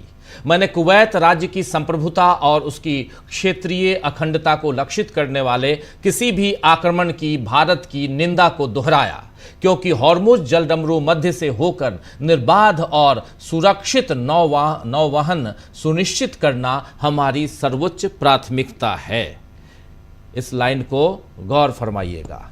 इसके बाद हम इस बात पर सहमत हुए कि क्षेत्र में शांति और स्थिरता को मजबूत करने के लिए राजनयिक संचार जारी रखना आवश्यक है। अंत में मैंने महामहिम को कुवैत द्वारा वहां रहने वाले भारतीय प्रवासी समुदाय की सुरक्षा सुनिश्चित करने और उनके मामलों की देखभाल करने में दिए जा रहे निरंतर समर्थन के लिए धन्यवाद और आभार व्यक्त किया। ये इनका कहना है। प्रधानमंत्री नरेंद्र मोदी ने इसके बाद ट्वीट किया है, अरबी में ट्वीट किया और ये हम आप तक पहुंचा रहे हैं। शकील जी, प्रधानमंत्री जी कह रहे हैं कि घटनाक्रमों पर जो चल रहा है उस पर हमने साझा चिंता व्यक्त की। मैंने कुवैत राज्य की संप्रभुता और उसकी क्षेत्रीय अखंडता को लक्षित करने वाले किसी भी आक्रमण की भारत की निंदा को दोहराया है, क्योंकि हॉर्मुज जलडमरू मध्य से होकर स्ट्रेट ऑफ हॉर्मुज से होकर निर्बाध और सुरक्षित नौवहन सुनिश्चित करना हमारी सर्वोच्च प्राथमिकता है। क्या हम खुले तौर पर ईरान के खिलाफ जा रहे हैं? इन लाइनों से जरा ये समझने की हम कोशिश करें। क्या प्रधानमंत्री नरेंद्र मोदी कुवैत में ईरान के तरफ से जो अमेरिकी सैन्य अड्डे पे हमला हो रहा है उसे कुवैत पर हमला मान रहे हैं? ये माना जाए? उनके इस लिखे से जो लिखा हुआ है उसी से मैं ये सवाल निकाल के पूछ रहा हूं। इसको आप कैसे देखते हैं?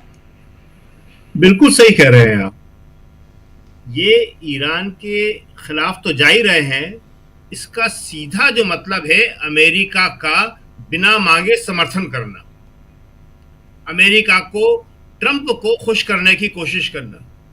कुवैत की संप्रभुता को कौन सा खतरा है? संप्रभुता को इस वक्त दुनिया में सबसे बड़ा खतरा ईरान की संप्रभुता को है, जो इजराइल और अमेरिका ने पहुंचाया। कुवैत बीच में कहां से आ गया?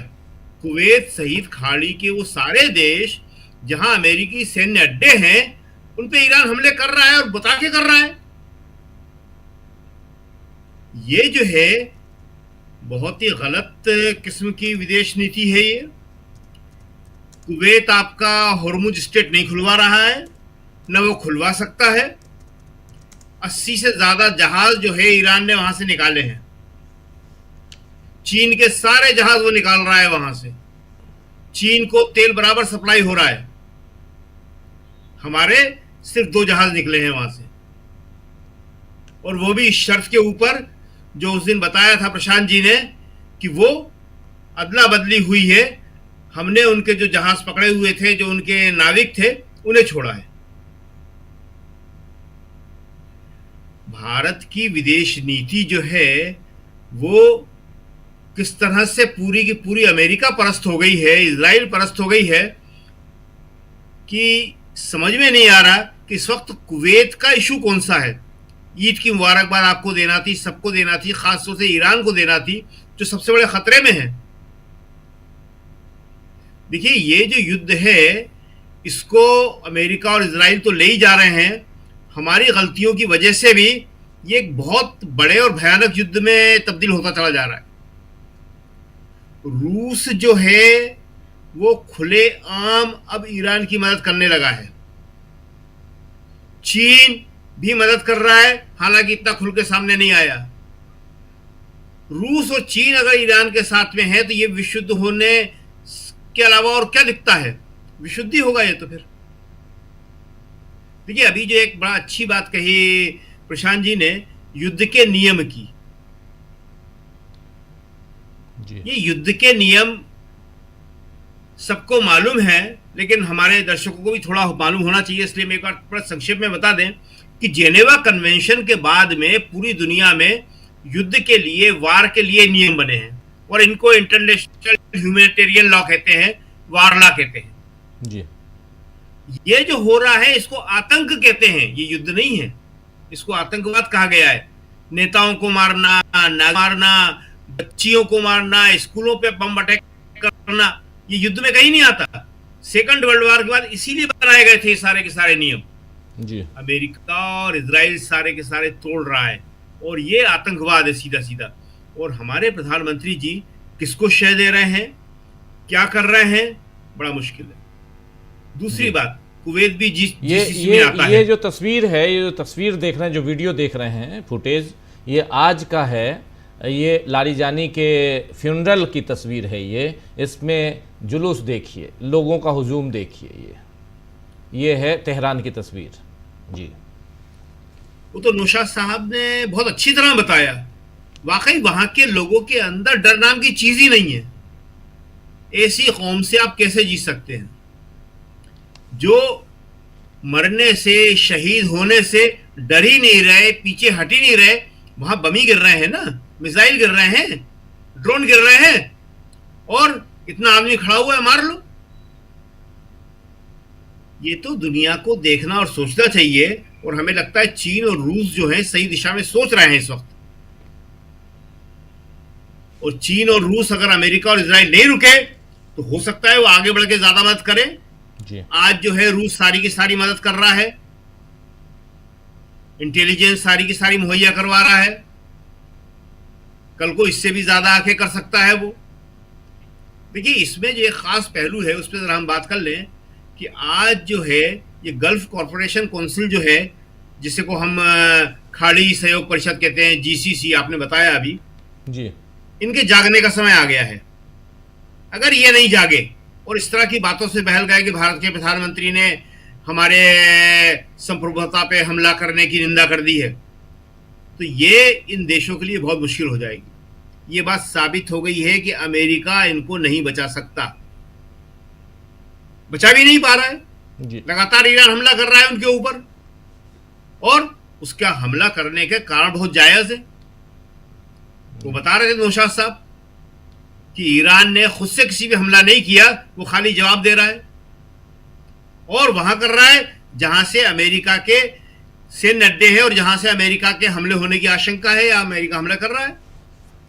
तो अगर जीसीसी के मुल्क नहीं जागे तो वहां की जो जनता है वो तो जाग गई है। देखिए, जो शासक हैं वहां के अरब कंट्रीज के, वो हो सकता है अमेरिका के और इजराइल के साथ और लंबे समय तक बने रहें, लेकिन जनता अमेरिका और इजराइल के साथ नहीं है, और फिर इन शासकों के साथ भी नहीं बनी रहेगी। ये जो रिजीम चेंज करवा रहे हैं ना ट्रंप साहब, यहां का रिजीम और वहां का रिजीम, अब उनको रिजीम बचाना पड़ेगा। एक नया टारगेट उनके पास होगा, एक नया काम उन्हें करना पड़ेगा कि जीसीसी मुल्कों के जो रिजीम है उनको कैसे बचाएं। देखिए, शब्द थोड़ा बुरा है, लेकिन हालत यह है कि वहां के सारे शासक जो हैं वो अमेरिका के बंधक हैं, वो गुलामी कर रहे हैं।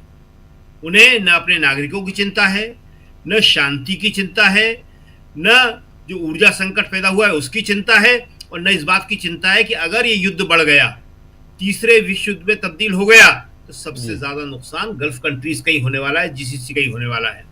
तो ये जीसीसी के जागने का समय है। जी राजीव जी। जी, बिल्कुल बिल्कुल आप सही कह रहे हैं। धनंजय जी, लगातार आप भी इस पे पूरा ध्यान दे रहे हैं, इस युद्ध को बहुत नज़दीक से देख रहे हैं।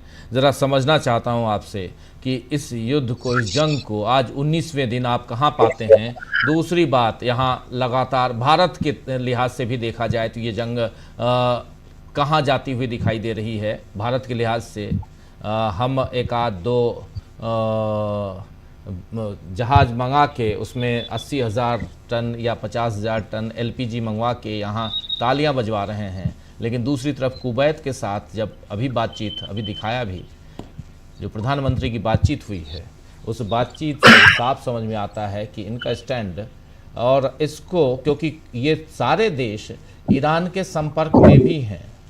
सबसे बड़ी चीज़ है कि ईरान के संपर्क में हैं और अभी तक रिटेलिएट नहीं कर रहे हैं, और ये कह रहे हैं, और ईरान कह रहा है माफ़ी मांगते हुए। इसने ईरान के राष्ट्रपति पेजेश्कियान ने माफ़ी मांगी थी, आपको याद होगा, कि हम आपके ऊपर हमला नहीं कर रहे हैं, बस हमारा है कि आप अमेरिका के जो अड्डे हैं हम उस पर हमला कर रहे हैं। तो उसमें भारत कहाँ दिखाई देता है और ये जंग कहाँ दिखाई देती है? जी नमस्कार, मेरी आवाज आ रही है? जी जी, बहुत अच्छी जी। बिल्कुल। तो भारत तो दिखा दिया आपने, जो एक ट्वीट दिखाया प्रधानमंत्री जी के, उसमें पता चल गया भारत कहाँ है। और हम लोग लगातार देख रहे हैं भारत कहाँ है। ईरान ने भी बताया कि भारत कहाँ है, इसलिए जल डबरू मध्य से हमारे जहाज को कहा कि नहीं जाएगा। बड़ी मिन्नत के बाद जहाज वहां से चला, मीडिया में चलाया गया, गटर मीडिया में, कि प्रधानमंत्री के कहने के बाद, विदेश मंत्री के कहने के बाद जहाज हमारे चल पड़े वहां से। हालांकि वहां के जो प्रतिनिधि हैं ईरान के भारत में राजदूत, उन्होंने कहा कि ये जो ईरान सरकार है वो भारत की जनता के लिए भेजा है, क्योंकि भारत की आम आदमी ने, भारत के अवाम ने, ढेर सारे लोगों ने ईरान के प्रति संवेदना जताई, ईरान के साथ खड़े दिखाई पड़ते हैं। तो ये एक तरह से ईरान ने हमारे देश की सरकार पर जोर का तमाचा मारा था। अब फिर बात आती है जो कुवैत को लेकर के भी प्रधानमंत्री का ट्वीट आपने दिखाया कि उन्होंने कहा कि ये संप्रभुता की बात कर रहे हैं। क्या भारत की संप्रभुता सुरक्षित है? क्या भारत की संप्रभुता की चिंता प्रधानमंत्री नरेंद्र मोदी जी को है? तो क्या बोलेंगे इस पर? क्या है, अमेरिका किस तरह से डील कर रहा है भारत के साथ? कहीं अमेरिका के साथ, ट्रंप के साथ इस पूरी लड़ाई में जो शीर्षस्थ व्यक्ति है, जो मुखिया है, वो ट्रंप है। ट्रंप के साथ नरेंद्र मोदी जी की कहीं बात है?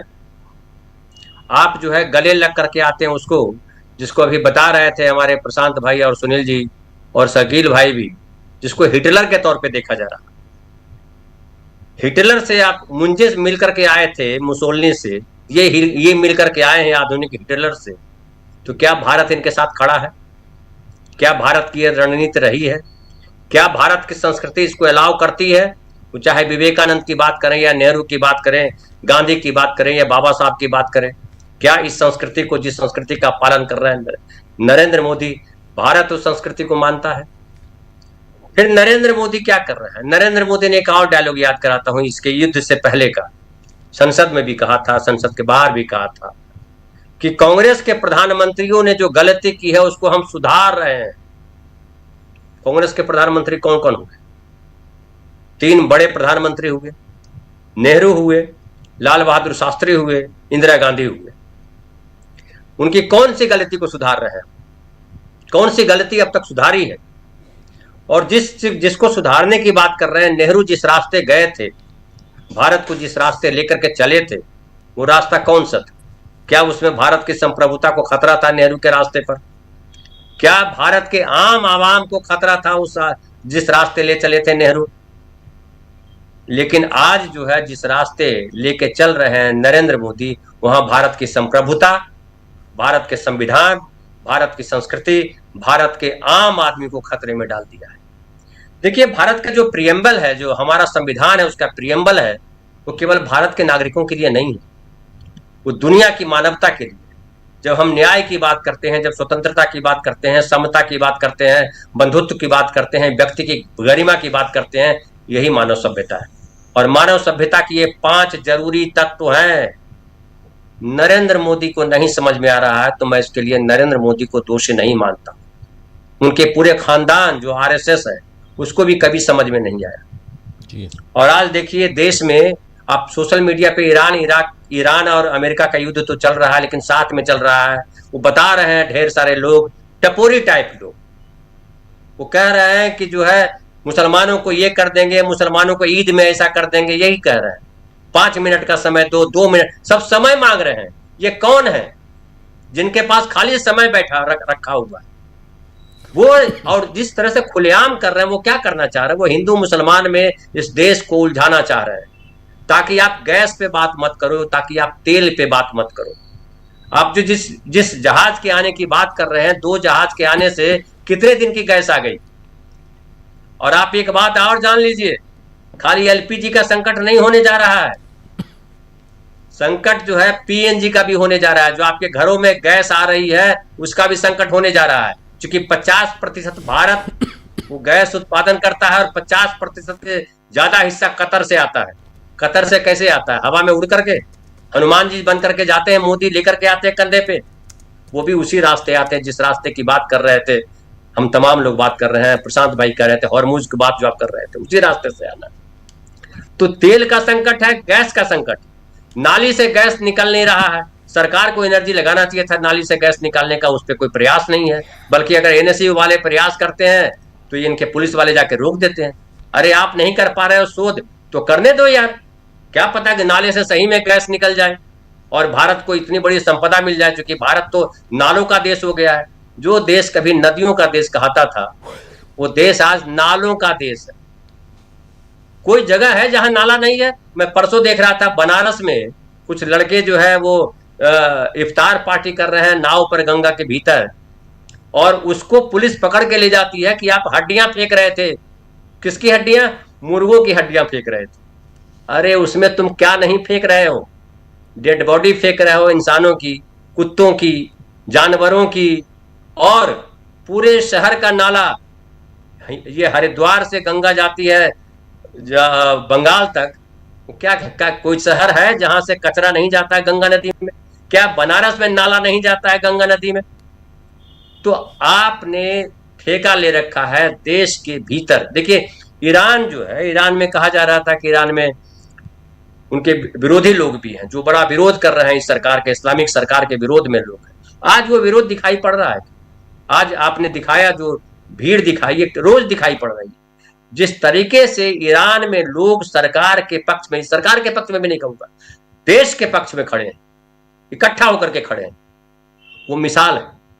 भारत ने क्या किया? भारत में आपने जो है, आपने इस देश के पड़ोसी देशों से दुश्मनी ली, ईरान हमारा पुराना देश था उससे दुश्मनी ली, और भारत के भीतर मुसलमानों को दुश्मन करार देते हो। और खाली मुसलमानों को दुश्मन करार नहीं देते हो, आप दलितों और पिछड़ों को दुश्मन बताते हो।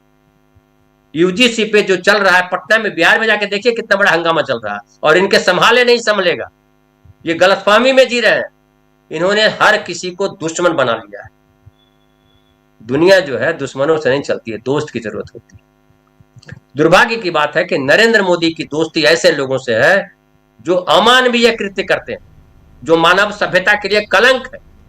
आप कहीं से क्या, आप ट्रंप को समझते हो? ट्रंप जो है मानव सभ्यता के लिए सम्मान का विषय कभी होगा इतिहास में? याद कीजिएगा इतिहास, 10 साल के बाद क्या पढ़ाया जाएगा?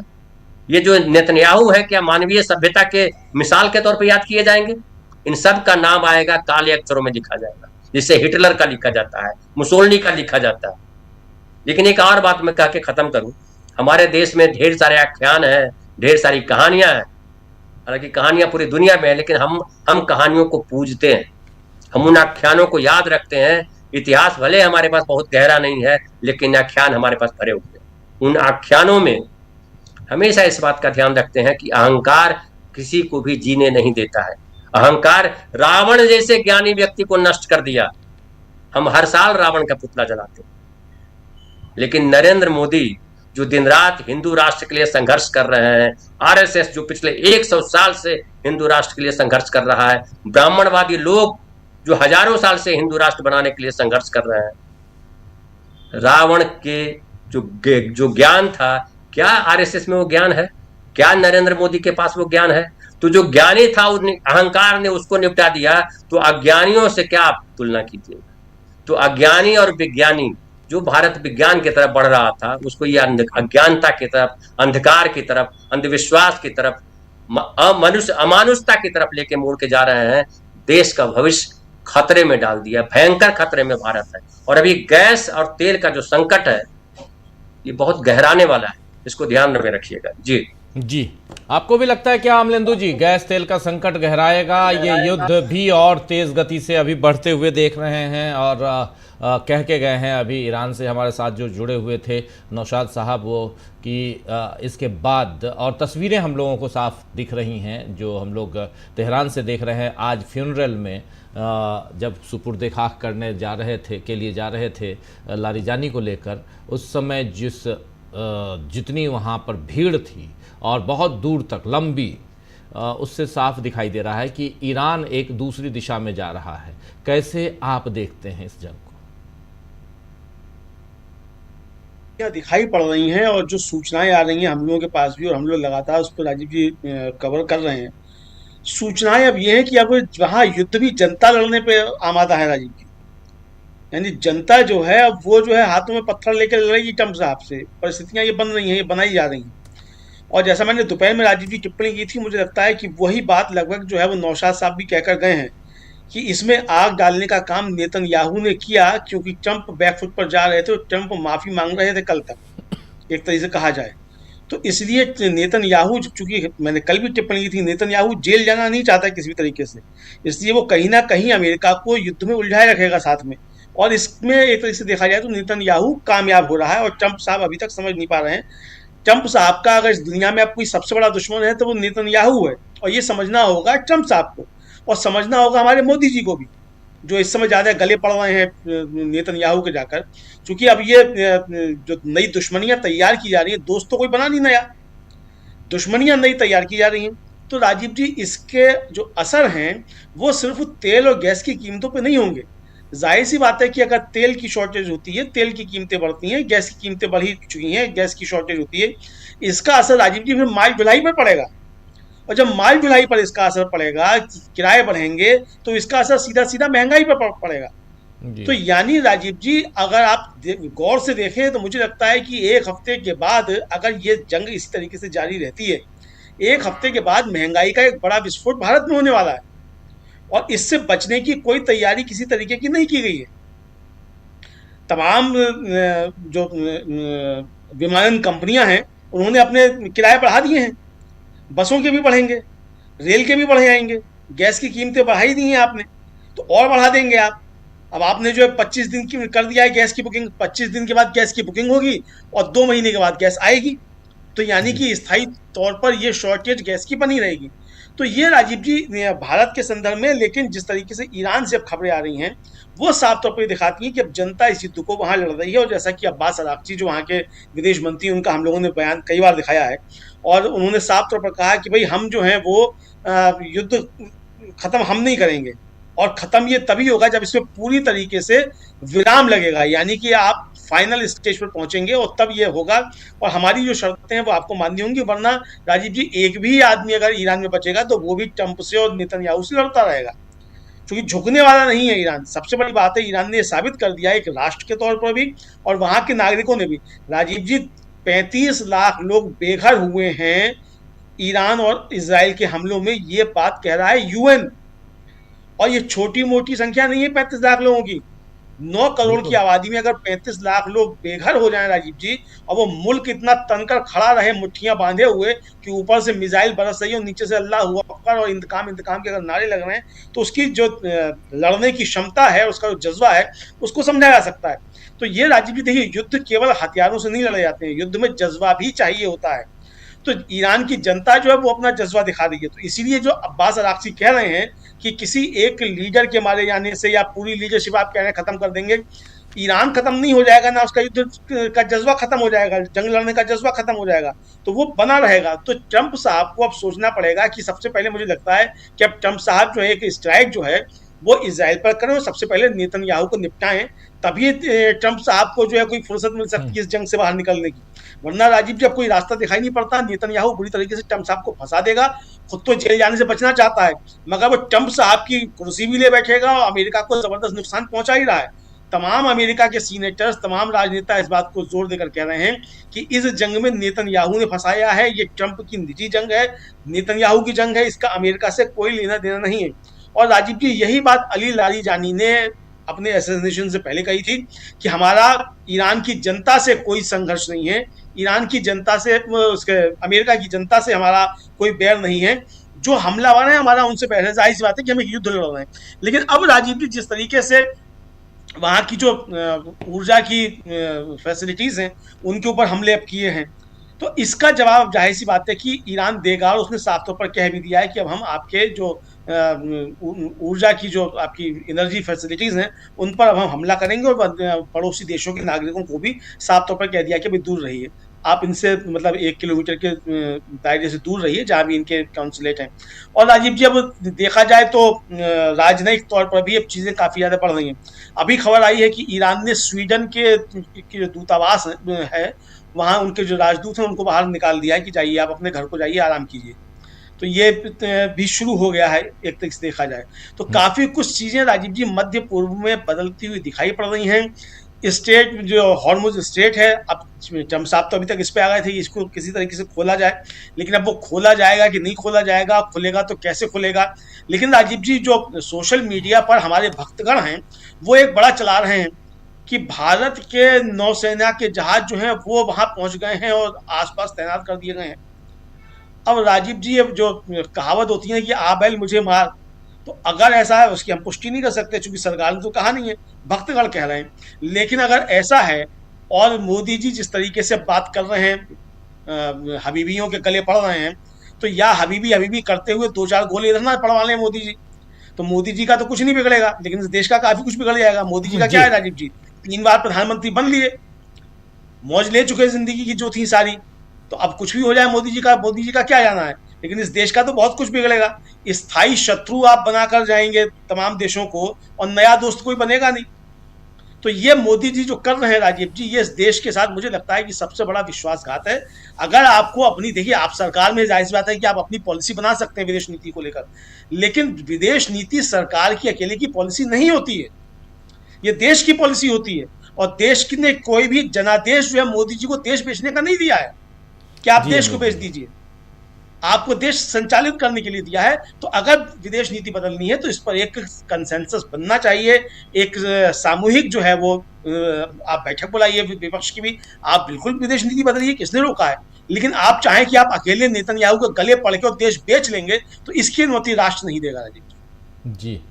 राष्ट्र इसकी अनुमति देगा नहीं देगा ये आने वाला वक्त बताएगा, लेकिन इस वक्त अनुमति जो है वो ईरान नहीं दे रहा है उधर अमेरिका और इजराइल को, और लगातार भले आप हमको मारिए लेकिन हम युद्ध से पीछे नहीं हटेंगे। एक बड़ा यहाँ पे एक अलग परिस्थितियाँ, और कई जगह कई बार होता है कि चलो ठीक है बहुत ज़्यादा परेशानी में है तो वापस पैर पीछे खींचते हैं, सीज़ फायर की उम्मीद की जाती है, लेकिन यहाँ कुछ ऐसा दिख नहीं रहा। इसलिए बहुत ही मुश्किल घड़ी है मिडिल ईस्ट में, और ख़ासकर अमेरिका और इजराइल के सामने भी।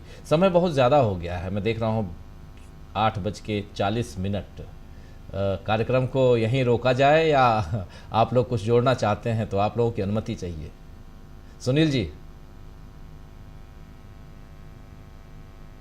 नहीं, एक लंबी चर्चा हम लोगों ने कर लिया है जी, लेकिन ये सही है कि दुनिया का दबाव है इस युद्ध को लेकर के।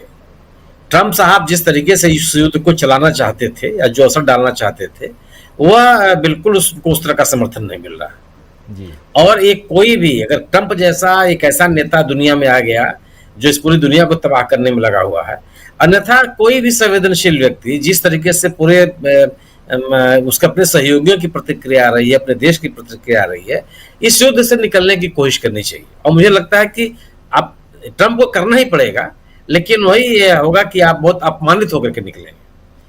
ईरान की जो स्थिति है, ईरान का इतिहास भी उस तरह का रहा है कि ईरान ने कभी सरेंडर नहीं किया।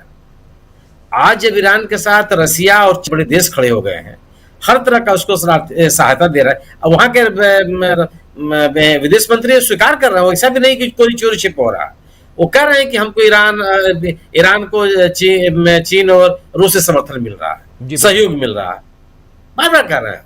तो ये अब ये स्थिति नहीं बनी ना कि, और अगर इजराइल का एक तरफा युद्ध है ये, तो इजराइल को बताना चाहिए कि ईरान हमारा कुछ नहीं बिगाड़ पाया। एक आपकी ताकत कितनी है और उसके ताकत के एहसास की वजह से तो आप ईरान से लड़ रहे हो। तो पूरी दुनिया को आप दांव पे रख दो, पूरी दुनिया की ऊर्जा सुरक्षा दांव पे रख दो आप, ये कोई तार्किक बात नहीं है। और मुझे लगता है कि दुनिया का दबाव और बढ़ेगा जी, दबाव बढ़ेगा आने वाले समय में, देखते हैं। लेकिन बहुत महत्वपूर्ण, और ये जो जंग है वो एक अलग मोड़ पे है और उसमें भी बहुत खतरनाक दिशा में जाते हुए पूरे इस जंग को हम लोग देख रहे हैं। और उम्मीद हम यही करें कि जल्द से जल्द जंग खत्म हो, दुनिया में शांति अमन कायम रहे, यही ज़रूरत भी है। बहुत बहुत